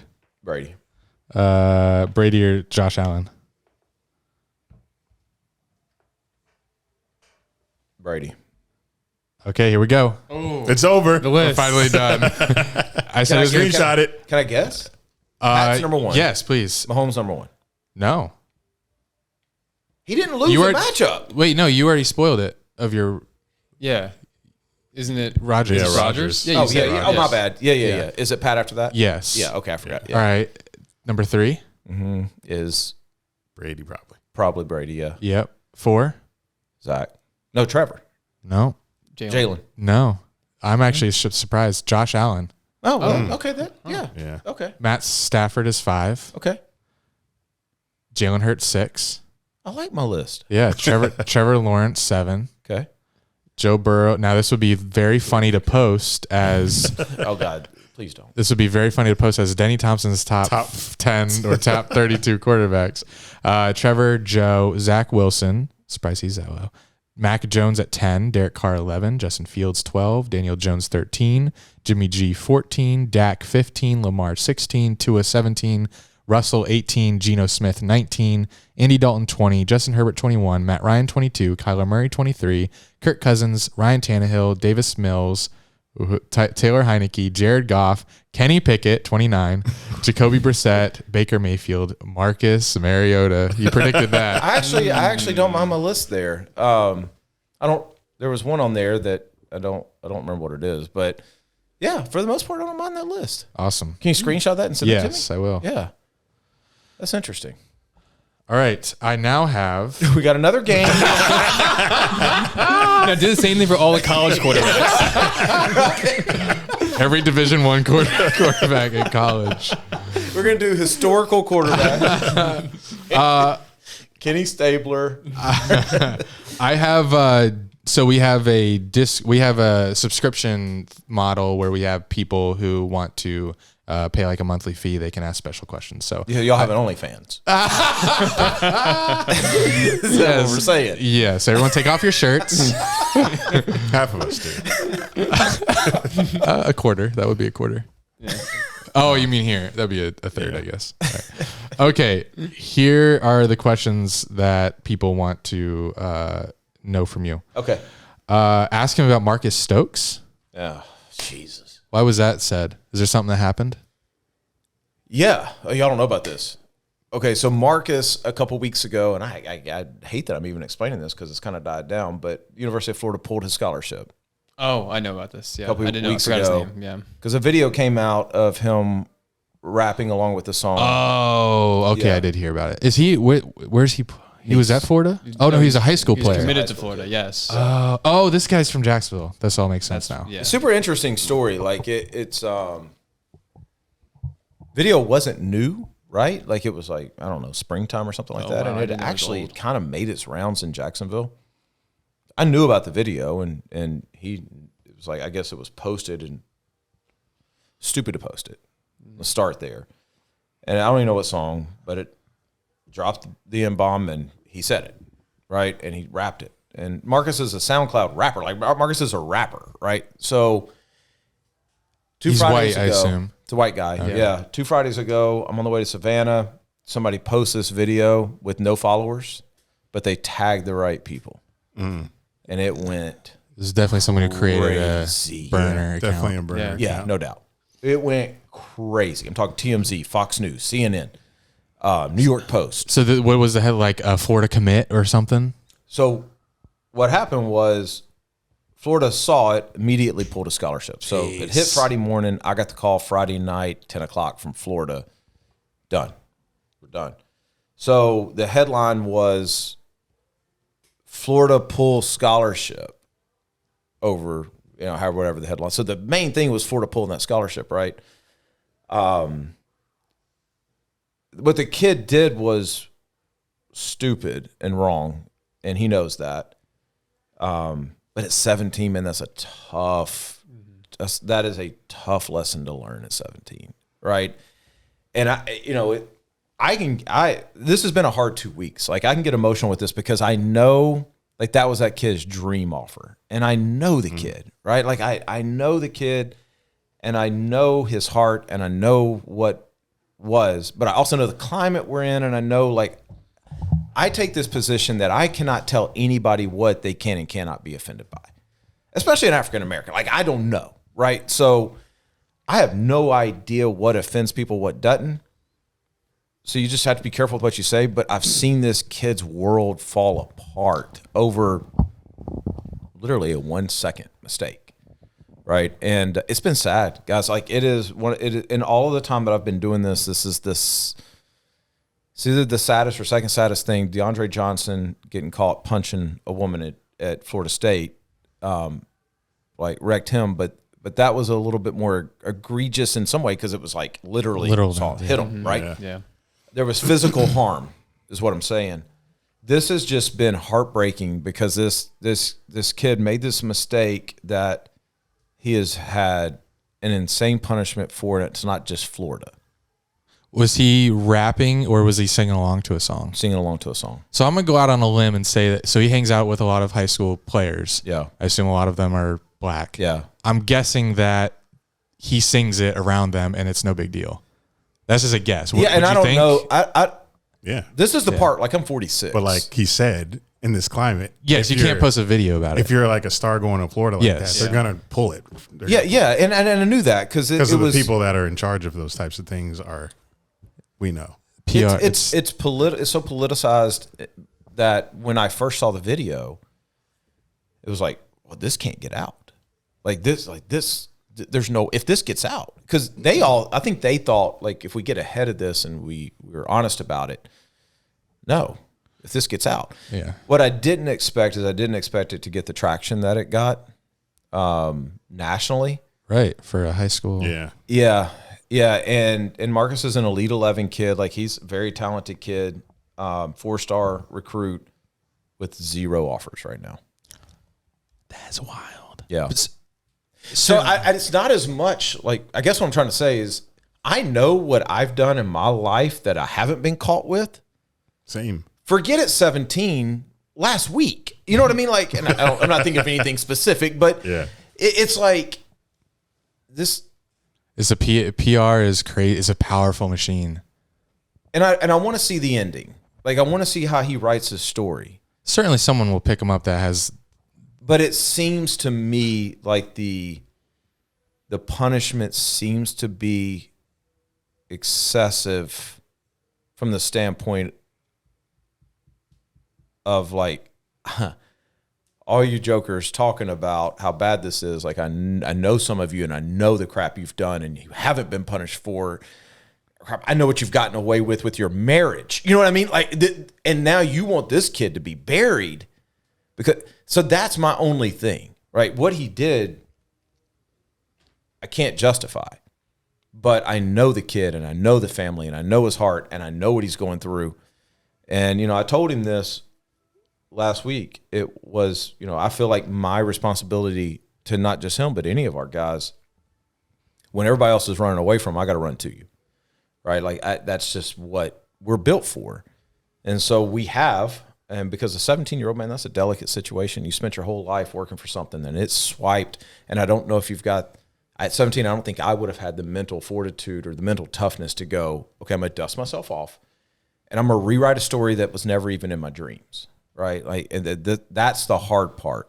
I think he has time, though, to do it. Like, he's a senior happened this pretty. year. He's a senior this Right, year. that's what I thought. He's a senior. And the most interesting thing about this is the only colleges we've really heard from, HBCUs.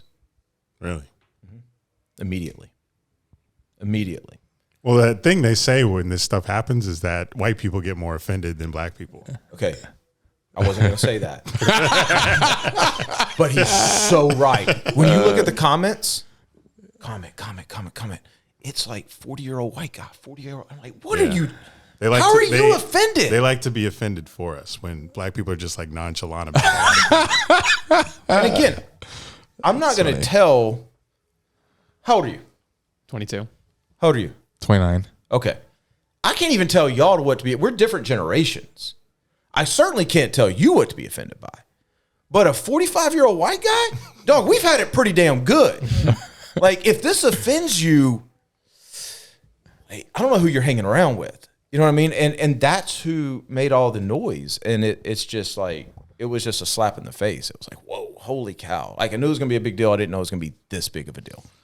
I just hope and pray the kid gets a chance, man. I talk to Marcus probably 5 times a day right now. Wow. Oh, wow. At least. Yeah. If you go through my phone right now, I bet I've talked to Marcus on a day where I have not been off that phone. I bet I've talked to him for an hour and a half today. It's just, that's where we're at. Does he not have, so his senior year's next year? No. Oh, He's done. He's in his This year. senior. He's Yeah. done. Oh, This came out the week after he played his last game. Wow. Yeah.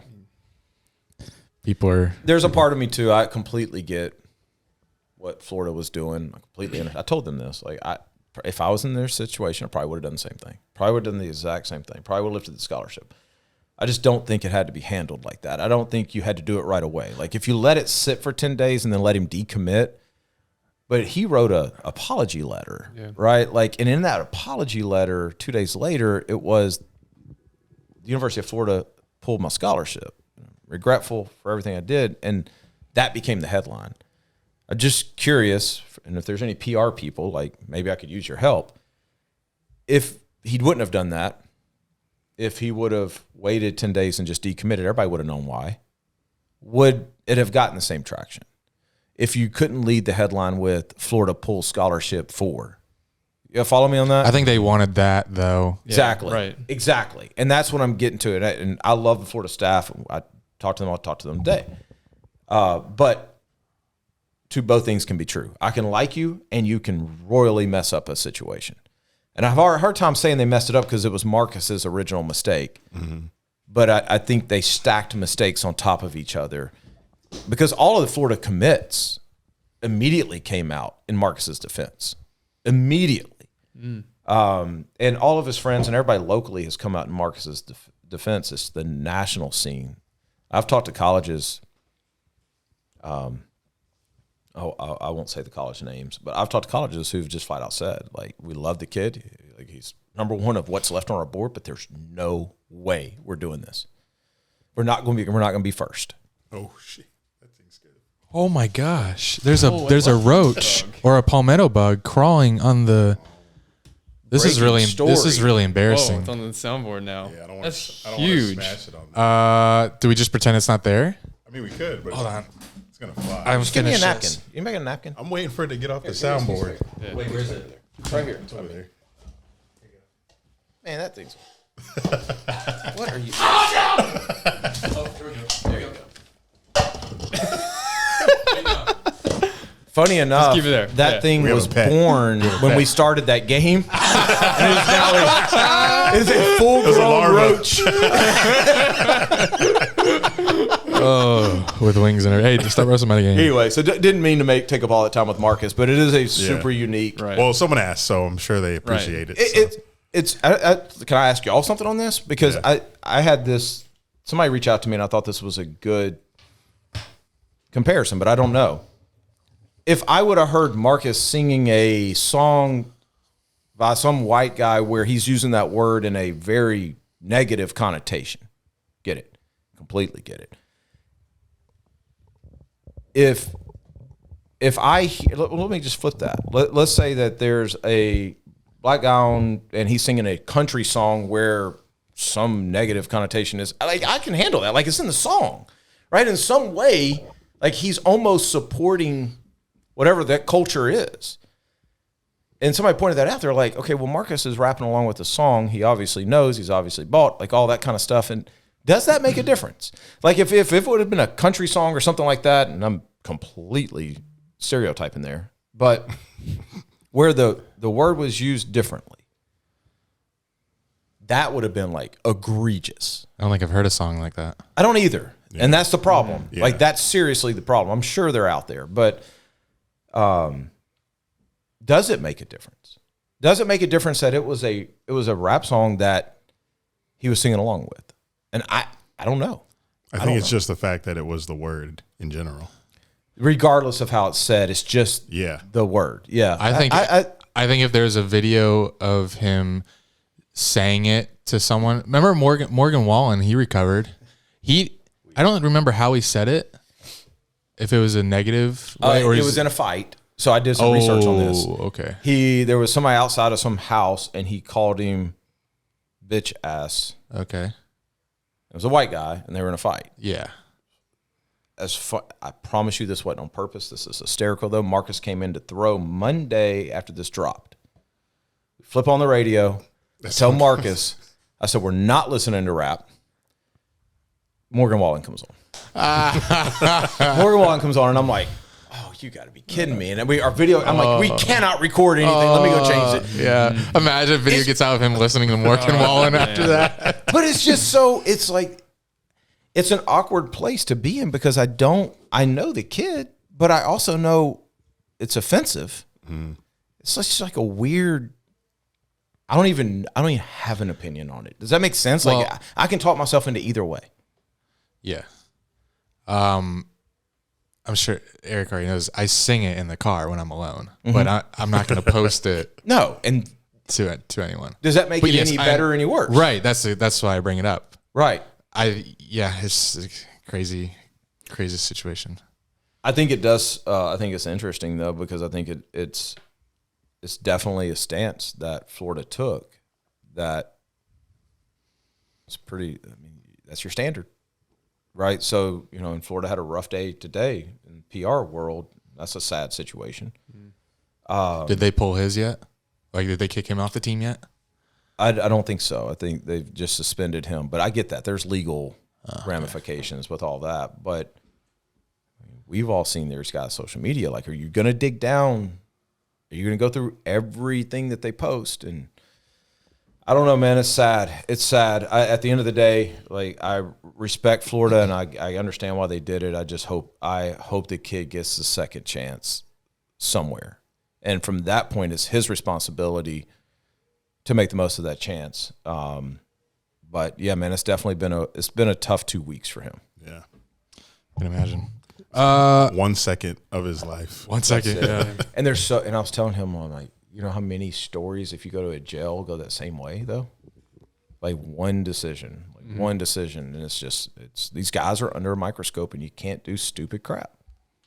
Yeah, I don't think because I there's could people out there to get you. Like that guy with no followers that tweeted it out. And that's what it is. It's just stupid crap. Yeah. The kid's not racist. He had no ill intent, but it was stupid.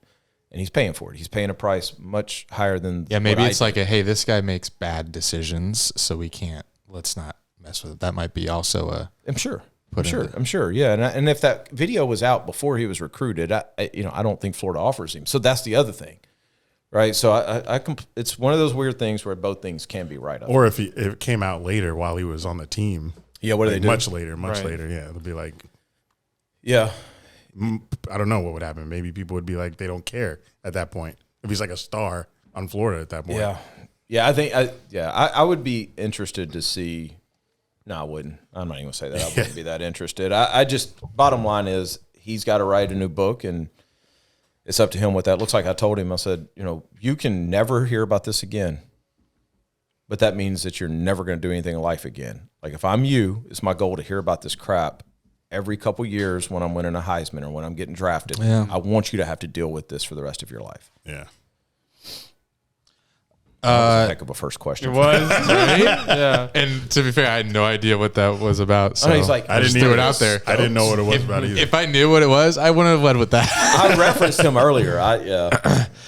As this is from Diegelberg, as a typical pocket passer in 2022, do you still need to have running as an option in the back of your head, especially when the defense gives it to you? Isn't the goal of a quarterback to move the team down the field, whatever it takes? Asking for a guy, quote, parentheses, not my friend, named CJ from Ohio.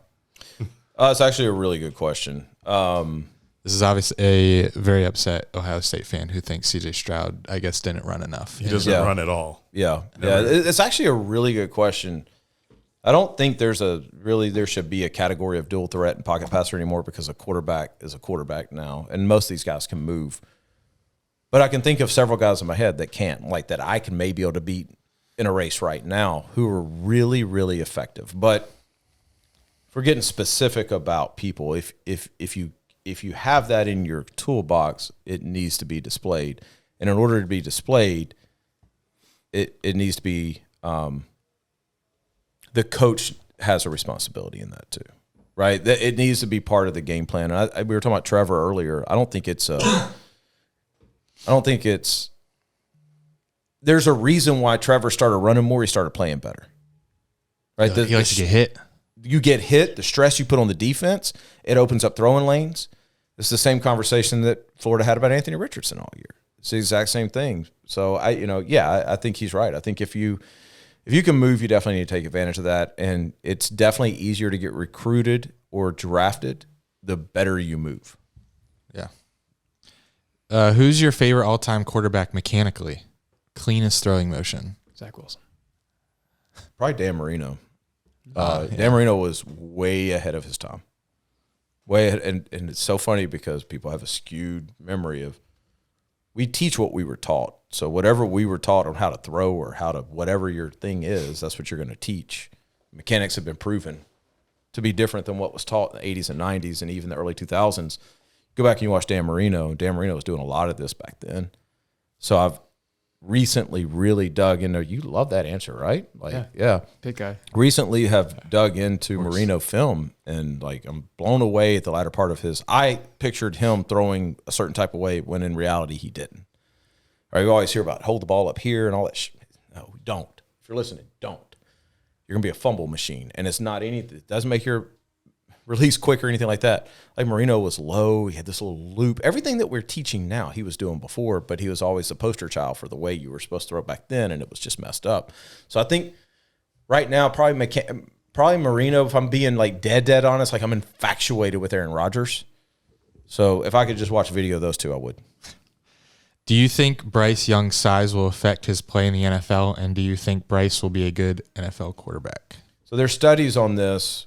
I think we just retweeted this today. There's cognitive testing that we administer that are much more important than size or height. It's like the way that you think, the way that you were born to process information. Everything from how many things I can track at one time to my creativity to all that kind of stuff. There's there's certain attributes that mean you have a greater chance of success as a quarterback. For example, like I'm all over Zach Wilson, but if we put Zach Wilson to that cognitive test, and I don't know, I have no idea what it is. Maybe his isn't as high as somebody who maybe isn't as good mechanically, but is a better player, right? Like maybe he is a lower percentile cognitively. I don't know, but my sense is Bryce Young probably on the cognitive scale is off the charts. It's probably 90 plus percentile in just about everything. It's a reason like why Gardner Minshew, who doesn't necessarily have the strongest arm in the league, can be as good as he is because cognitively he's elite, right? So I don't think it's going to affect him. I think when you start talking about injury, maybe, but when you talk about performance and his ability to play at the next level, I don't think size is as big of a deal as what people think. No. How tall is he? 6 foot, I think. He's right at 6 feet, I Yeah. think. He's slight, man. He's slight. I've been around him. He's not a big guy. Who do you think goes first in the draft? Bryce Young or C.J. Stroud? That's my only two options. Yeah. Oh, You have a third? Throw in another one. Yeah, I mean, I'm going to be a homer with it. Oh. really? Richardson. Can we look at this objectively for a second? Yes. Subjectively. Which Need y'all one? Which one is Oh, that? he said- Objective. He said objective. Oh, Yes, objectively. yes. Who has traits? I'm not saying this is going to happen, but just follow me here. Who has traits worth being drafted number one? We just talked about Bryce Young. We just talked about his downfall. You just mentioned CJ. Somebody talking about he don't run the ball. Yeah. If you're going to build a quarterback and you've got to find the difference maker, you got to find Josh Allen, you got to find Patrick Mahomes, you got to find those guys, right? Wouldn't that lead you to Anthony? Yes. But I would be scared as a GM because the tape obviously doesn't look like CJ and Bryce. So with the first overall pick, I think I would be a little nervous. And I'm going history of the league here. I'm thinking about guys like Gino Torretta and Danny Warfel and the countless guys who have been Tim Tebow have been unbelievable in college. Charlie Ward. We can go on and on and on. And then I think about Josh Allen, right? And I think about all these guys. I think about Tom Brady. I think about all these guys that played at places that weren't in the SEC or that maybe we didn't hear about until they came out. And you look at Pat Mahomes. Like you look at their career after that. And I think the NFL is starting to notice that. Like I really believe that. So I'm not sitting here calling my shot. But it's going to be such a fascinating lead up to the draft. It's the most, if he comes out, it is going to be our most challenging thing that we've ever done as a company, which is his draft prep. So you'll be in control. We'll be of that? doing his draft prep. That's awesome. So he'll be here for 3 months, and we'll be with him 8 hours every single day. So leading up to the draft, publicity is good, right? Sure. I don't know. I was going to kind of pitch him coming on Dunn and Drew. Yeah, it's probably not good. Okay. Love y'all. Love y'all. We play great games. Yeah, he can play the quarterback. Anthony, I need you to go over there for 6 hours. real quick. So I'm not saying that, but it is. We talked about it last night as a staff. He is the most intriguing prospect that's come out in some time because you don't have those answers that you're talking about. Is it kind of like Trayvon Walker? Possibly. That's actually a very good comparison because, man, it's hard to walk away from those traits. And again, I know you guys have a lot of listeners and I'm going to get called a homer like I do every single day. And I'm not saying that. I'm just pointing out the way the NFL operates. And I'm almost saying, like, we met deep into the night last night about this as a company of the draft prep process he's going to crush, but we have to set him up for success with this. And this is a 3-month interview every single day. It's a grind that if everybody does their job, like this kid could be top 5. If we don't, this kid could be 25. There's a huge difference, man. Like, it's what I freaking love about this business. Like the risk reward in it is phenomenal. It's never a boring day. I can see him just tearing it up in the leading up to the draft. Just like you said, all of them, and the things that you don't have on tape. He has tape, but he also, everything else, the things that you can't measure, and then the things that you can measure. There's so many decisions, right? Like you come out to the draft, everybody's like, oh, okay. Like even at 10-10 yesterday, even yesterday, somebody asked me at 10-10, like, what's the process? Nobody knows the process. Nobody understands. Like, these guys are literally here for 3 months. Like, Ant has a house here that we rent. Like, we are going to rent if he comes out. Like, we've already looked at this, right? Like, that's the thing is it's such a process, man. And when you've got those attributes like Anthony's got, it's hard to compete. Will Levis is the reason why people talk about Will Levis. Will Levis throws the piss out of the ball, and he looks beautiful doing it, right? CJ and Bryce are both elite guys, and if I had to pick one of the two, I don't know if I could. Flip a coin on those two because they each have their attributes, and I love Bryce. I just love watching Bryce Young play. I love the point guard mentality he takes. But knowing what I know about the NFL and who's succeeding in that league right now, look at that. Pay attention to that. Like, I think teams are going to have a hard time walking away from Anthony if he comes out. Well, welcome to the AFC South. Texans. I didn't even think about that. Maybe we go back. I'm just kidding. I don't need Houston on my ass. I'm only kidding. Yeah. So maybe we'll see you. We go to the draft every year. Maybe we'll see you in Kansas Hopefully City. so. Yeah, that'll be awesome. I've never been. To the draft or Kansas City? Either. Yeah, the draft is awesome. Maybe because we do the party. I don't know if it'd be as awesome if we didn't do the party. Was Cleveland your first draft? No, I did New York, which was not that awesome. Oh, yeah. But since they started traveling, I think they've. We have always said we've done draft prep for the last couple of years. But I've always said I'm not going until I feel like I've got a first round guy. So yeah, I mean I don't care if he goes back. That's what or I said. not. First draft was Cleveland when we took Trevor. Oh yeah, yeah. And so I don't know if he comes out. Like I would like to go, but that's up to him. Oh, Yeah. okay. Does he want to go or does he want to? Oh, chill? gotcha. I thought you were going to say it's up to him whether he invites me or not. Well, that too. Yeah, that too. Any other questions? We've held you for almost 2 hours. Wasn't expecting to do that. Yeah. I know partly because of the game. Partly. I'll take part blame for that. But this has been great conversation, so I appreciate it. This is gonna get me. Y'all have a lot of power in your hands right now because y'all can get me lit up right now with that game. I'll be safe with it. I'll be very safe. You'll be all right. You'll be all right. I trust y'all. That's why I wanted to come on. All right. All right. Appreciate All right, it. appreciate it, man. It's fun. Yeah. Yeah. All right, got to get a picture of the Peterman jersey and text that to him. Nice. I'm gonna text him right now. I think the biggest takeaway from the interview with Denny, or maybe it was post-interview, I'm not sure if we discussed this on the on camera. The biggest takeaway is that I think we'll be playing pickleball soon with Nate Peterman. Better. Is that your biggest takeaway? Yeah. Yes. I literally don't remember anything else we talked about.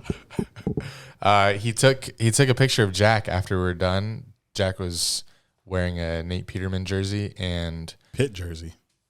Nate Peterman Pitt jersey. Yes, Yeah. not a Bills, not a Raiders. Bears. Both. He's been a Raiders too, right? Or who else he been on? He's been everywhere, hasn't he?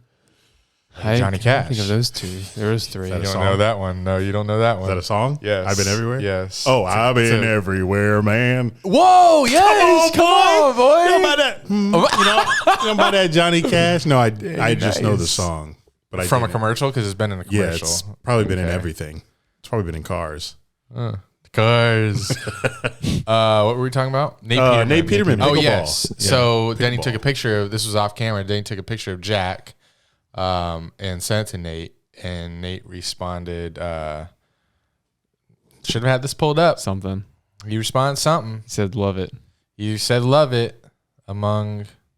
I did text today, so it should be one of my more recent ones. Oh. Damn, why you popular? You said, Love it. Where at? is it your background on your phone? No, but I saved it. Oh, yeah. Yeah. He said, hi, I love it. We're at. So Nate is ready to play pickleball with us. Apparently, Nate's a really big pickleball player. He wants to go pro. My biggest takeaway was that Denny was trying to be PC during the talk about the UF player that got his scholarship taken for saying nigga during a song. When I He said, has to be. When I said that white people more offended than black people, he was like, Yes. Yes. That was a funny moment for me as well. Yeah. We have college football this weekend. Yes, we talked Can you about. give me the matchups? And You care? yes, Oh. I'm super intrigued. Can anything happen to where Yeah. this doesn't? The top four don't, obviously, if they lose, but can anything make it interesting if all of them win? If all of them win, this is our top four? Yeah, definitely. Yeah, most likely. Yeah. Okay, so who's on the outside? Just barely. Ohio State and Bama. Okay. Ohio State's 5, Bama 6. Okay. Who does That's it though. Like, Yeah. Nothing else will move anything. nothing? Okay. Yeah. So Damn. I don't want, Ohio State and Bama could still probably make it. Like if a miracle happens. who? Like I think if Georgia loses or Michigan loses, they'll be in regardless. Georgia plays They're LSU, undefeated. and LSU outside of last week, which is a disappointment. They've been pretty good, yeah. LSU's 9-3. Okay. But a loss to LSU's not going to. But Georgia's not going to. Yeah, it's not going to No. kick them out. That's why it's only TCU or USC, which is 3 and 4. Who do they play? USC plays Utah, who they lost to already. Oh my goodness. Yeah, that'll be a good one. That one's Friday, actually, tomorrow night.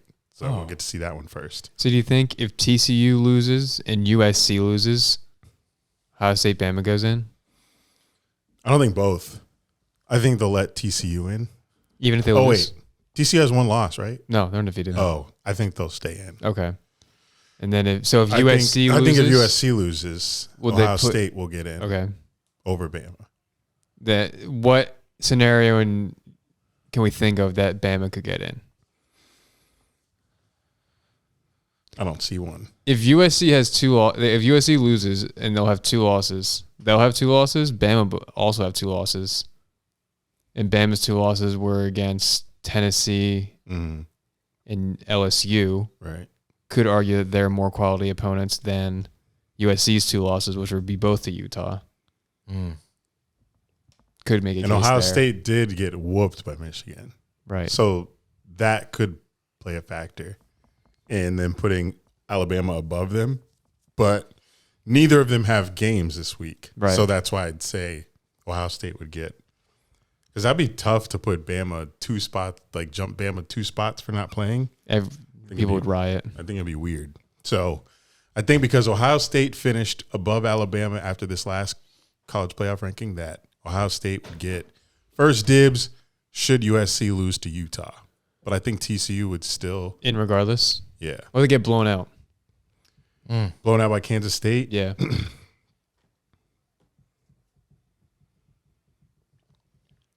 Then I think they drop to if they say if TCU gets blown out and USC loses, Yeah. because if TCU gets blown out and USC wins, then I think TCU would just go to 4. Then it'll be like TCU Georgia. So you're thinking TCU's in regardless then, even they get blown out. Yeah, Okay. I think so. Because then it'd be Ohio State. They'd have to choose between Ohio State or TCU, who both got blown out. So how do you choose? But Ohio State got blown out by number 2 Michigan, as opposed to TCU got blown out by Kansas State. Number 12, Kansas State. Oh, excuse me. Yeah, that'll be interesting. Yeah. I don't think the TCU is a lock to win. Yeah. Vegas doesn't either. I think it's a 2.5 point Right. spread. I only thought it was a field goal. Right. That's pretty close. And so is the USC Utah game. That's a 2.5 point spread as well. So those will both be interesting games. But I thought the last game TCU played was going to be pretty close, but they blew them out like 55-6 or something like that. So we shall see. If we do get a loss by both USC and TCU, it'll be an interesting conversation now. Right. So we'll see how these games play out, and we'll revisit next week. Actually, we can't because the bowl selection show's on fucking Sunday this week. They do it the day after. Well, yeah. We won't. Yeah. We'll revisit it, but it'll already be set. Yeah. Yeah. Okay. True. Bowl selection shows at noon on Sunday. So they get this over with pretty quickly. Right. It'll be interesting. Anyway, You asked. shall we do our picks against the spread? We should. Shall. We shall. Still in the lead, unfortunately. I hate going first. The Bills and the Patriots are playing right now on Amazon Prime. It's now Michaels, Kirk Herbstreit, and Kaylee Hartung special. NFL on Amazon Prime. Bills were favored by 3.5 pregame. They're up 17-7 right now. We all picked Bills. Wow, who'd scored last? Josh Allen to Gabe Davis. Of course. For 8 yards. Josh Allen with 2 touchdown passes now. Should we share some entries we have or no? Yes, we should. Okay. Dim the music. Dim it. Prize Picks is sponsoring Dunn and Drew's episode today, and you can get in on Prize Picks by using the promo code Dunn and Drew. They'll match any deposit up to $100. And let's go over some entries. Let's see if we have any similar props. I put $20 down, and I have Mac Jones throwing for less than 220 yards. I have Josh Allen throwing the ball more than 34 times. And I have Tyler Bass, the Buffalo kicker, kicking just one more field goal. So he needs to kick 2. I've been seeing a lot of kickers 1.5, and I feel like that's so easy. I don't have this stat in front of me, but I know that field goals have been hitting Moore's Ooh. in prime time. Prime time. Prime time games. By that, you think that matters? Prime time. Well, prime time games have been pretty bad this year, so it kind of makes sense. Like, it's more field goal games, less touchdown games. But do you think that's coincidence? I don't know. Maybe to argue that it's not coincidence, primetime games, at least for Monday night and Thursday night, it's a short week. Like, it's a weird week. I don't know. There you go. That's not bad. Yeah. Not a bad analysis. Thanks. What do you have? I have 2 picks in my entry. I have Stephon Diggs, more than 6.5 receptions. He's currently at 2. Oof. And Ramondre Stevenson, more than 60.5 yards. He's at 20. 16.5 receiving. 60.5 rushing. 16.5. I don't like that. Any of them. That's mean. Well, You're going pretty conservative tonight. only 2, what I usually $20. I guess My so. standard. You only do like $20 2 picks. Because I like to make it last the whole month. How much have you made in your Prize Picks I'm career? at 578. Nice. Damn. It's pretty close to me. I've been out here Is it? Didn't you hit a huge one? He's at like 15. I'm at 2,300. Oh my God. But I can see you catching up. I swing for the fences, boy. You do. But not tonight. Oh, But I did 2 5-pick entries. I don't want to bore you with them, so I'll just pick all one from of this them. game? Yeah. Goodness, 5 players. Rattle It's off kinda all the hard. props you got. Well, last night I did an entry with the leftover winnings that I had after I won 3 out of 5. So I It's got like Thanksgiving. those pennies, the pennies I won because I Penny put Sewell. a $5.60 on an entry and I won $2.24. Good shit, bro. Thank you. So I used Spend that. it all in one place. I got Ramondre Stevenson. Took his less rush yards. Oh, He's at 20 for that 60. I think that would be on pace for it. It would. Just under. 2 of these are green right now, but the rest are white. Okay. Almost did a don't call it, but I didn't have anything. Oh. Devin Singletary, less than 54.5. He is 21 right now. Doing good. Gabe Davis, more than 49.5 receiving. Oh, yes. He had Easy. 8. Oh. Just the touchdown. Oh, no. Oh, He missed them on a long one. I bet he was at 0.5 touchdowns. I think they only had That's okay. Diggs Okay. for that, which would have hit. they do a lot of combined ones. You guys see that? Or I sent it to you before. With weird players. Well, Like they- Hunter Henry and Josh Allen. They try to do it to make it like even odds that not What was odds. the weird one that you made? What was the weird entry that you placed the other day with like hockey? It was goalies, right? Yeah, it was for the games to be scoreless within the first 8 minutes. What the fuck? that is so specific. Yeah. Did it no hit? Prize Picks had that? No. Damn, it were goals. I went 2 of 3. Damn, it's unfortunate. I also have both quarterbacks throwing more than their pass completions, 21.5 and 20.5. Okay. Don't know if that's going to work. Then I have Nick Folk, more than 1.5 field goals. He's got none. Devin Singletary, less than rush receiving yards. Gabe Davis, more than 3.5 receptions. Only has that 1. And Josh Allen, more than 23.5 fantasy score. So it's going to look like those entries where you have like 2 green, 3 red. It's going to look ugly. Yeah. So Are they flex or power? they're both flex, 5 pick. Okay. Can't relate. I think I'm hitting tonight. Oh. Maybe Sunday will do better for me. It's an Andrew Catalan, James Lofton special.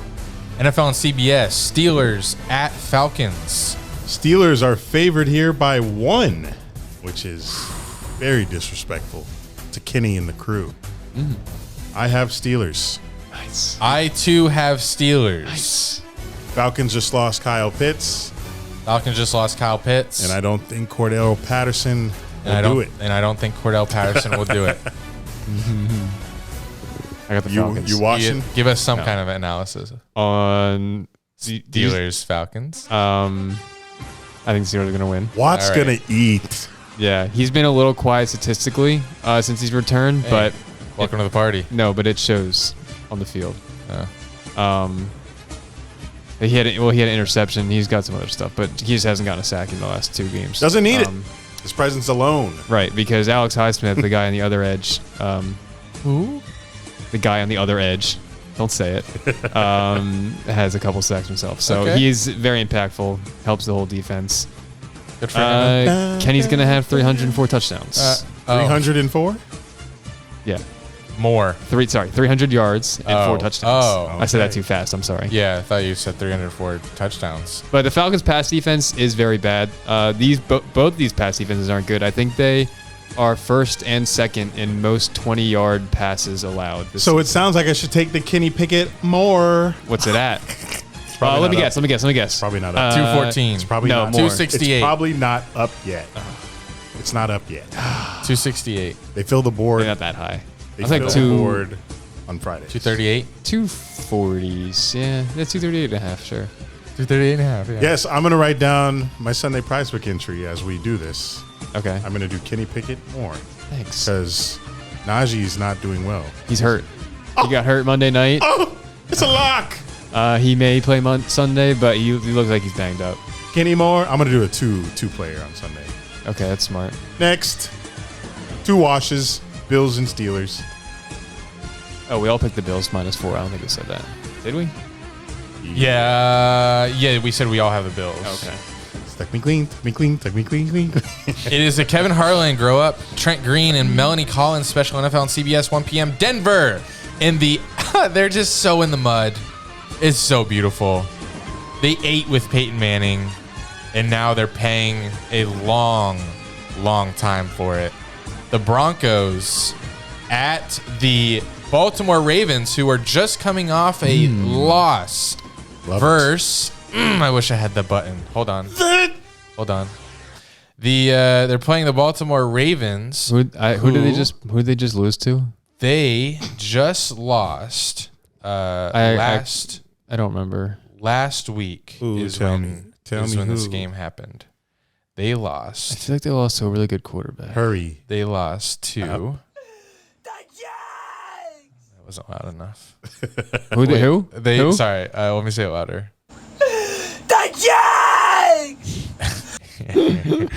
All right, back. Oh, let's go. Well, let me guess the spread here. Baltimore minus 11.5. 8.5. Woo! Give me Baltimore. This is how I determine my picks, by the way. It's smart. Give me the Ravens. Thank you. Lamar Jackson covering 8.5 versus the stifling This Broncos isn't even going to be D. close. They're going to win by 16. It's the Broncos D, which is carrying. Yeah, but Forgot about have those they ads. played a mobile quarterback such as Lamar?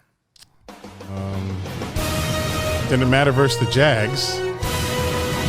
When I hear this music, like a week before the NFL season starts, it just... I got to get back to that mode.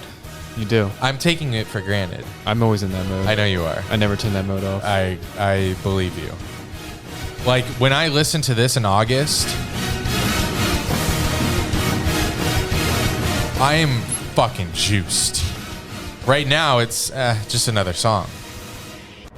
It's not even hitting my Spotify Wrapped.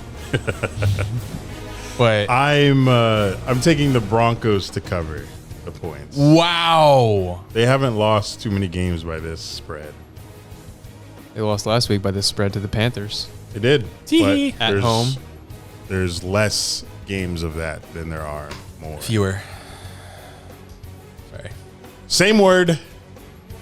Don't call me, Webster? no. Same word? I don't know.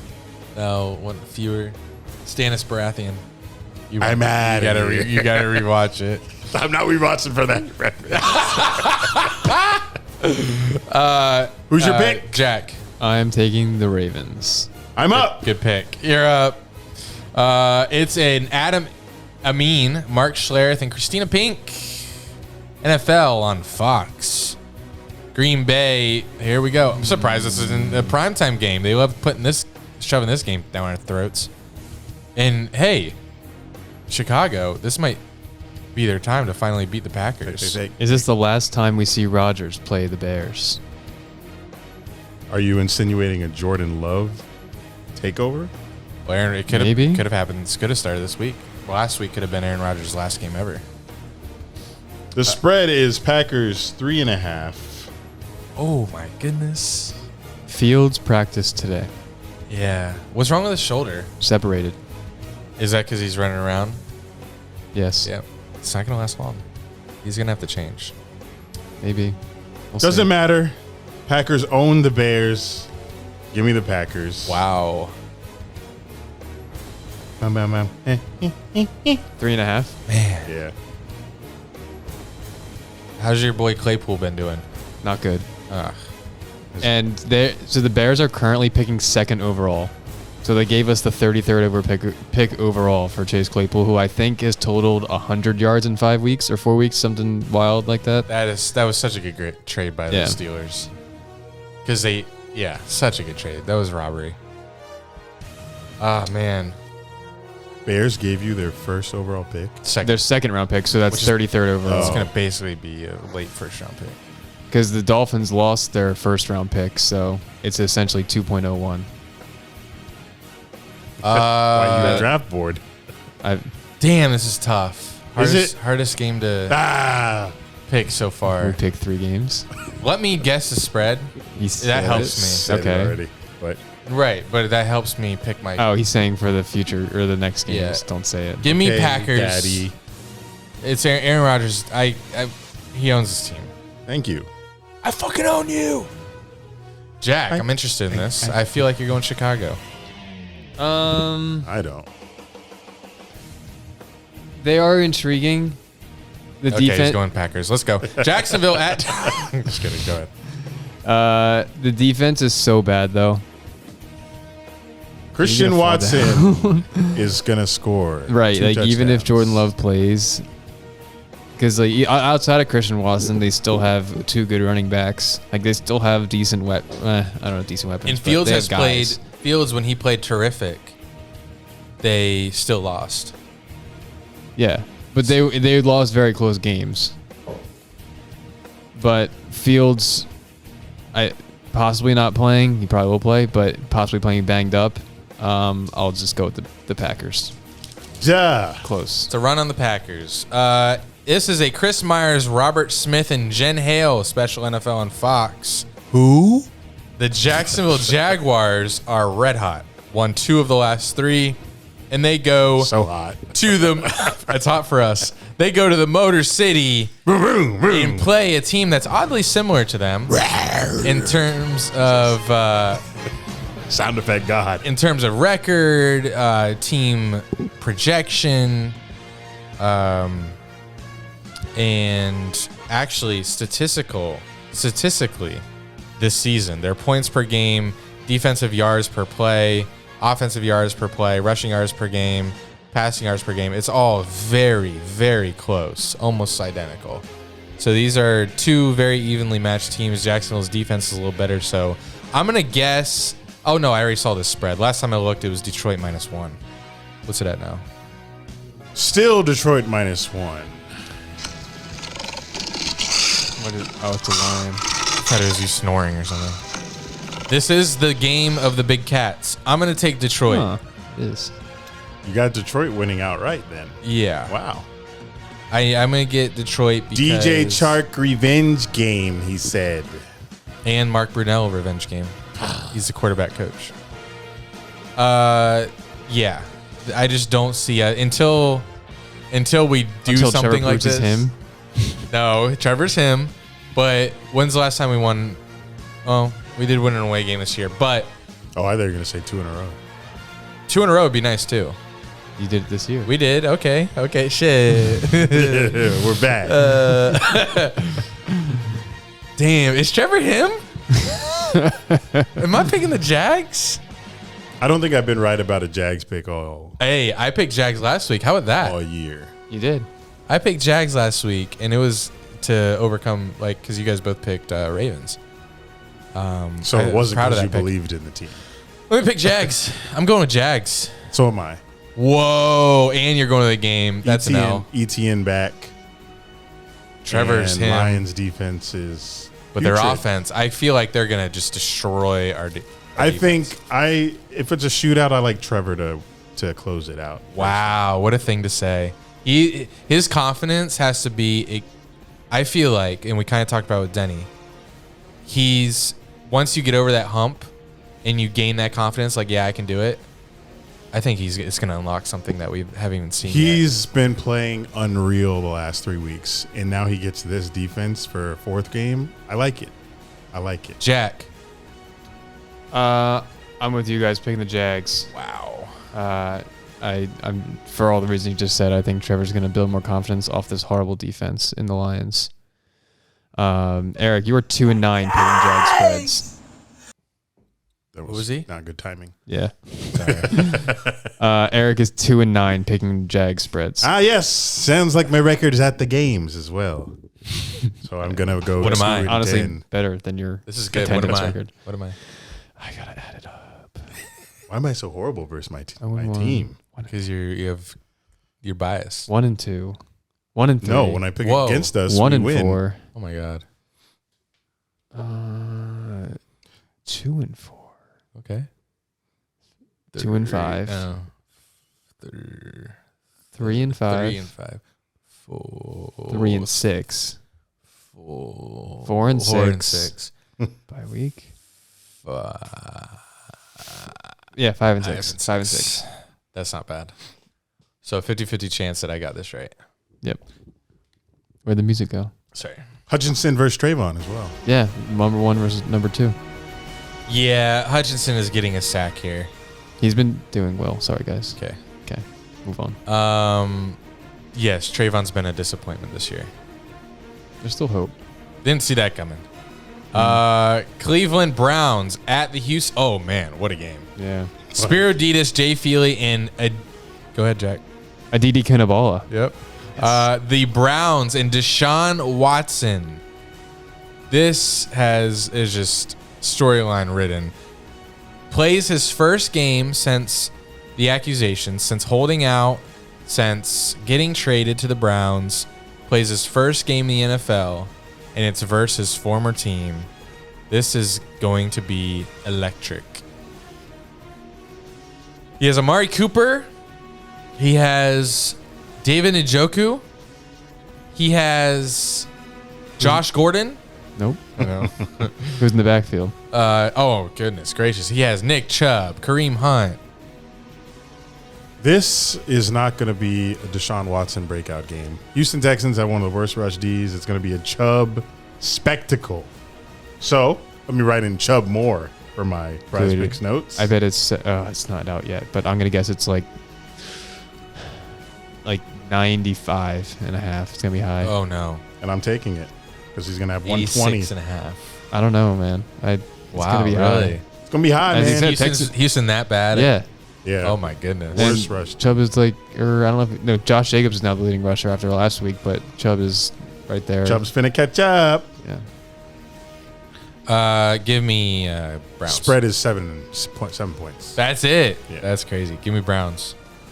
Give me Browns as well. I mistakenly took the Dolphins to not cover against the Texans last week, and they blew them out. Texans came back, but Texans players will not care about this matchup. Only the fans will. And they're going to be juiced by the fans. I'm taking the Texans. Whoa, juiced wow, by the fans. Curveball. I doubt it, but next. It's an Iron Eagle, Charles Davis, Evan Washburn, one of my favorite crews. And they, Jets at the Vikings. Ooh. I'm Bang. guessing this is Vikings minus 4. 3. I almost said 3. Close. Then give me Vikings. Sauce Gardner versus Justin Jefferson. Ooh, good like matchup. that. Yeah, it was good. I like that. Kirk, do you like that? He likes that. I don't know who to pick here. Thielen might eat, which is good for my fantasy team. So will Hawkinson. Give me Vikings.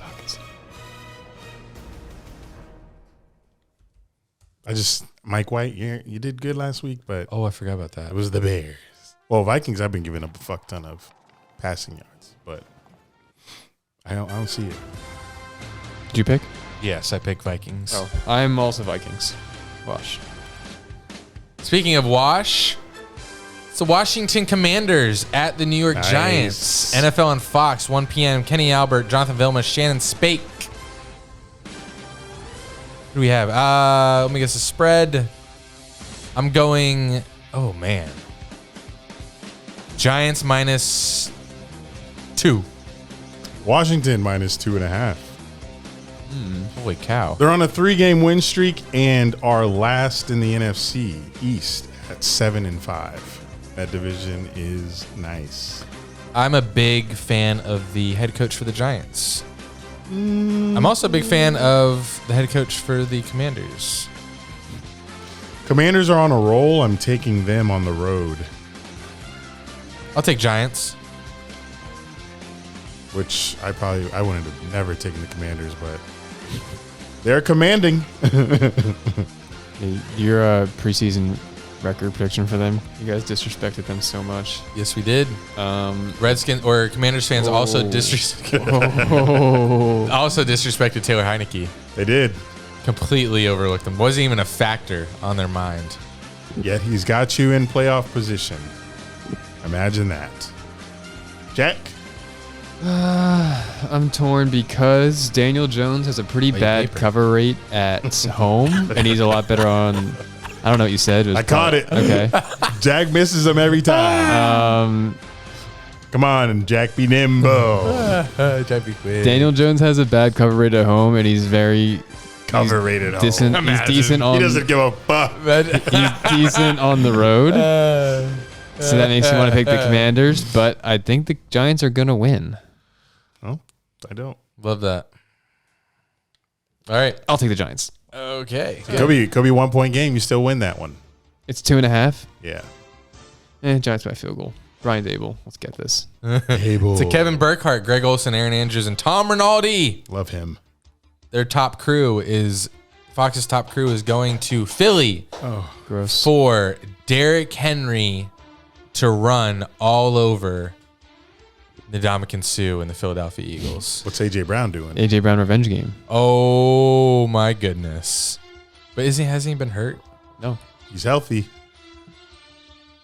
Shootout coming. Okay, let me guess the spread. Give me Philly minus 5. 4.5. Woo! Finally, I get close. Tomato. Give me Philly. Oh fuck. Tennessee seems like they could pull this out of their ass. This is one of those games. Give me Philly to cover. I know. Fuck, you're giving the Tennessee points. I know. Tennessee. I know they're scheming for Browns. It's tough. Wait, you say 5 or 4.5 is the correct 4.5. 4.5. Give me Tennessee. Sorry. Ooh. Yeah, this is, Fake. they're built to stop this team. So I'm gonna. Although, aren't there? I read something or saw something. Their corners are very short. Like, they are Like height wise or not, injured? or are they short on corners or is Height.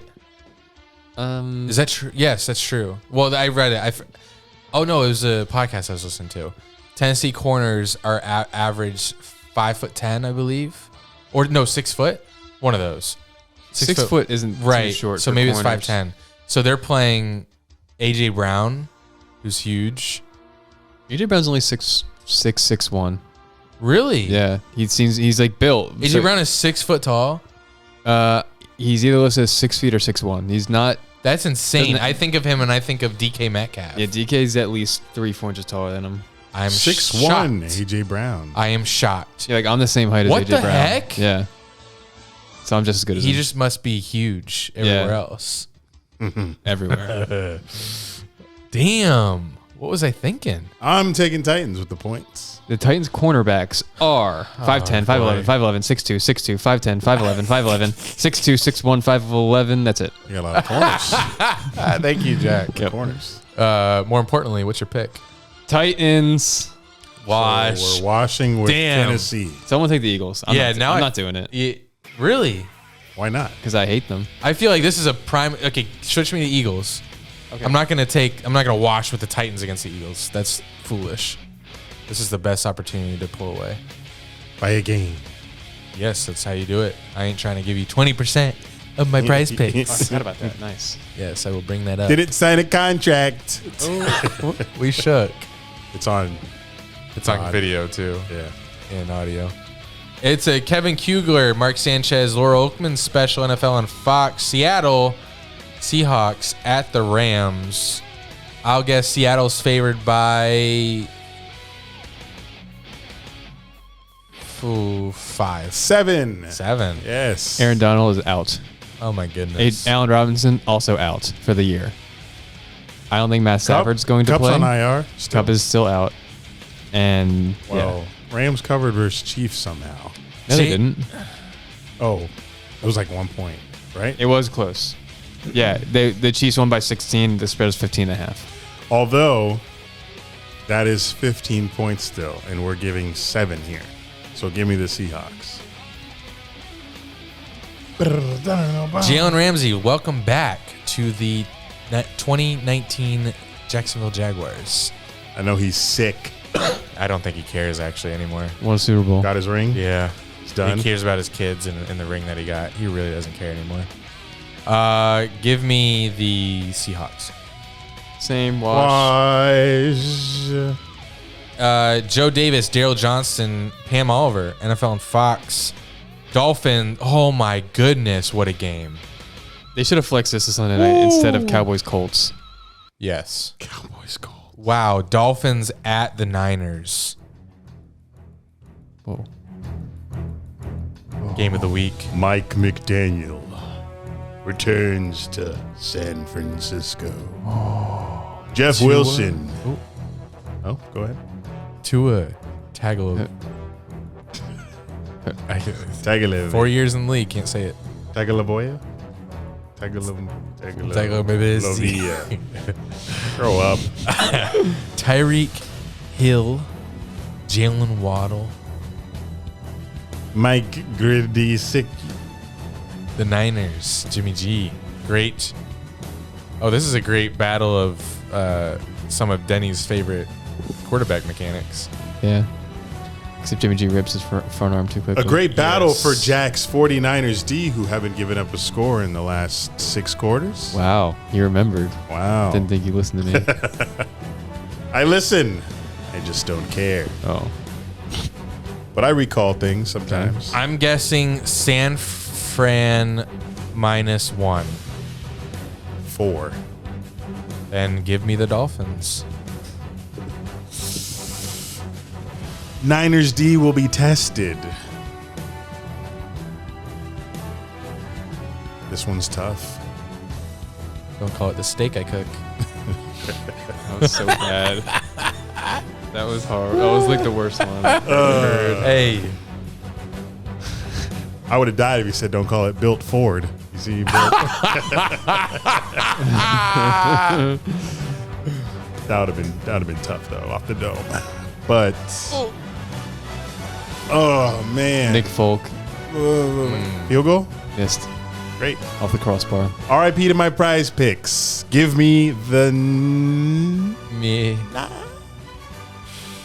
Niners. That's not confident, but I'm Shouldn't be. taking them to be different. I'm taking the Dolphins. I'll take it. This is going to be an interesting weekend. That's how I separate from the boys. Because it always happens. Every time you guys come back, Oh, no. go back ahead. Why is this game on at the same time? What? Chiefs? Yeah. It's a good one. Jim Nance, Tony Romo, Tracy Wolfson. Special NFL on CBS. AFC Championship rematch. AFC Championship rematch. The Chiefs at the Bengals. NFL on CBS 425. This one gets going 20 minutes after Miami and San Fran. Boy, oh boy. NFL Red Zone is going to be must watch. 4 to 7:30. What if the Jags lose? You still going to watch? Are you going to be done? No, I have to. Jags lose, I'm moving my flight up. I'll play COD at the same time and have it on the screen next to me. Okay. Okay, so for Throwing it back. for spread, give me Oh, spread me. Kansas City minus. Correct. Thanks. I know. Minus. Man, are they going to take into account Bengals on a roll? Bengals beat them last time. So I don't think it's going to be huge. Jamar Chase may be back. Oh. 5.5. 2. Okay. Bengals are home. I know. Oh, I know. okay. Sorry. like that tone. I'm in charge now. So give me Chiefs. I like that pick. However, I believe in Burrow. Well, Chiefs are they're on an absolutely different level than anyone right now. Burrow says, I'm putting a stop to that and your 5-game win streak. Give me the Bungles. 2.5. 2. Chiefs. Here we go. That should be easy. Per Andy, they're playing on a whole new level. Should be easy. We'll see on Red Zone. Greg Gumbel, Adam Archuleta, AJ Ross, Chargers at Raiders, 425. Chargers are going to be favored by. Oh man, this is actually tough. Raiders coming off a win. So are the Chargers. I know.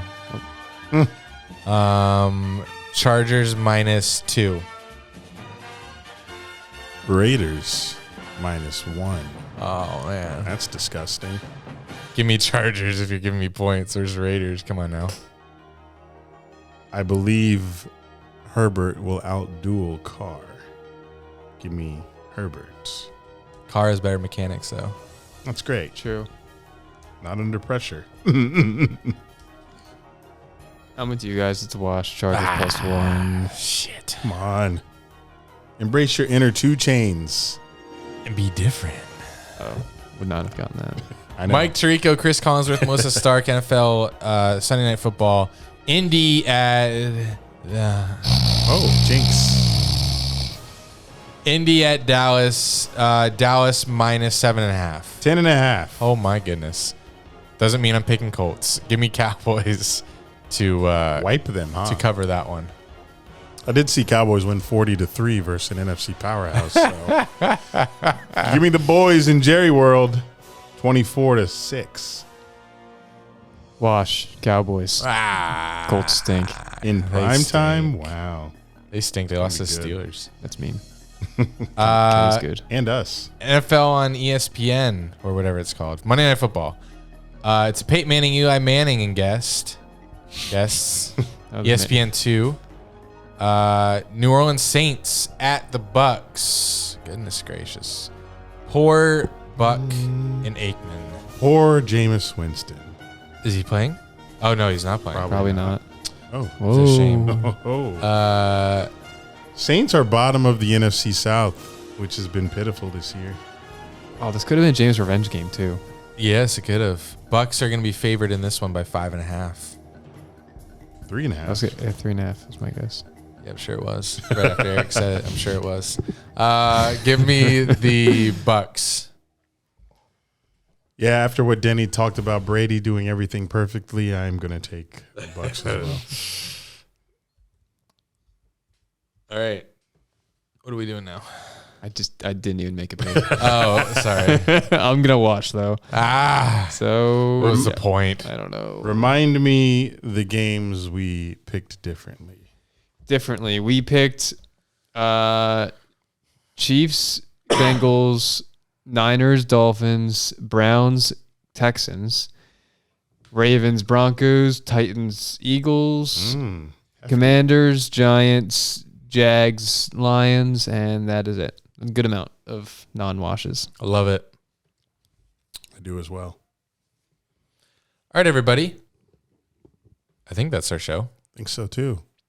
This is almost 3 hours as well. Wow. Oh, I think the interview was about 2. I mean, I have some topics here that I could talk about that could take us to 3, but I'm tired. oh, look what they are. Imagine the response from 2 back-to-back Bro, 3-hour they would go podcasts. crazy. But it's not. Someone just commented on my status that, are you sure you can handle coming to Detroit? Why? Much has been said about Detroit Lions fans through the years. They're a loyal group, Who talks like this? gluttons for punishment, What the fuck? hungry for a winner, and taste of This your dad? postseason success for the first time in decades. But it also turns out that they tweet about booze more than any other fan base in the NFL. Is this an essay? Okay. Who said that? Someone just sent me this article on Oh, an article. Twitter Okay. or Facebook. I thought it was going to be something about violence in Detroit, but this doesn't move me. Yeah, you've been through Philly fans. You're fine. Yeah, under rainy, windy circumstances, it wasn't a true game. We walked through, what was that town called that the SoFi's actually in? Inglewood. Yeah. Yeah. We walked through Inglewood. Is Inglewood bad? I don't know anything about It's it. a bad. It's like in the middle of, bad neighborhood. It's very weird. Like a literal neighborhood. You have like houses nearby. It's very weird. Walked through Foxborough. I've been through the trenches. Fox. Okay. Been through the trenches. Haven't been to Nashville in a while. Won't be, but You've been to that stadium though? Yeah, a few times. It's shit. Of course, I've never seen a win there. Jags play Steelers next year. In Pitt? Pittsburgh? I don't know if that's just Because I've never been to Ooh, Acrisure. Heinz Field would be fun. Acrisure. We should go. Bless you. It did sound like a sneeze. We should go. Yeah, We should go. we should. All right, let's go. All right, guys, that's the show. Hope you enjoyed the interview with Denny Thompson. Great guy. Looking forward to seeing more in Anthony Richardson's future. Yeah, we got a new YouTube channel. It's called Dunn and Drew _podcast. Go sub. We're putting more content over there. Dunn and Drew on everything else. I'll be in Detroit. Hopefully I can see a Jags road win. If not, roast me. Till next time, this has been Dunn and Drew, baby. Yeah. And a Jack. There you go. Fuck you.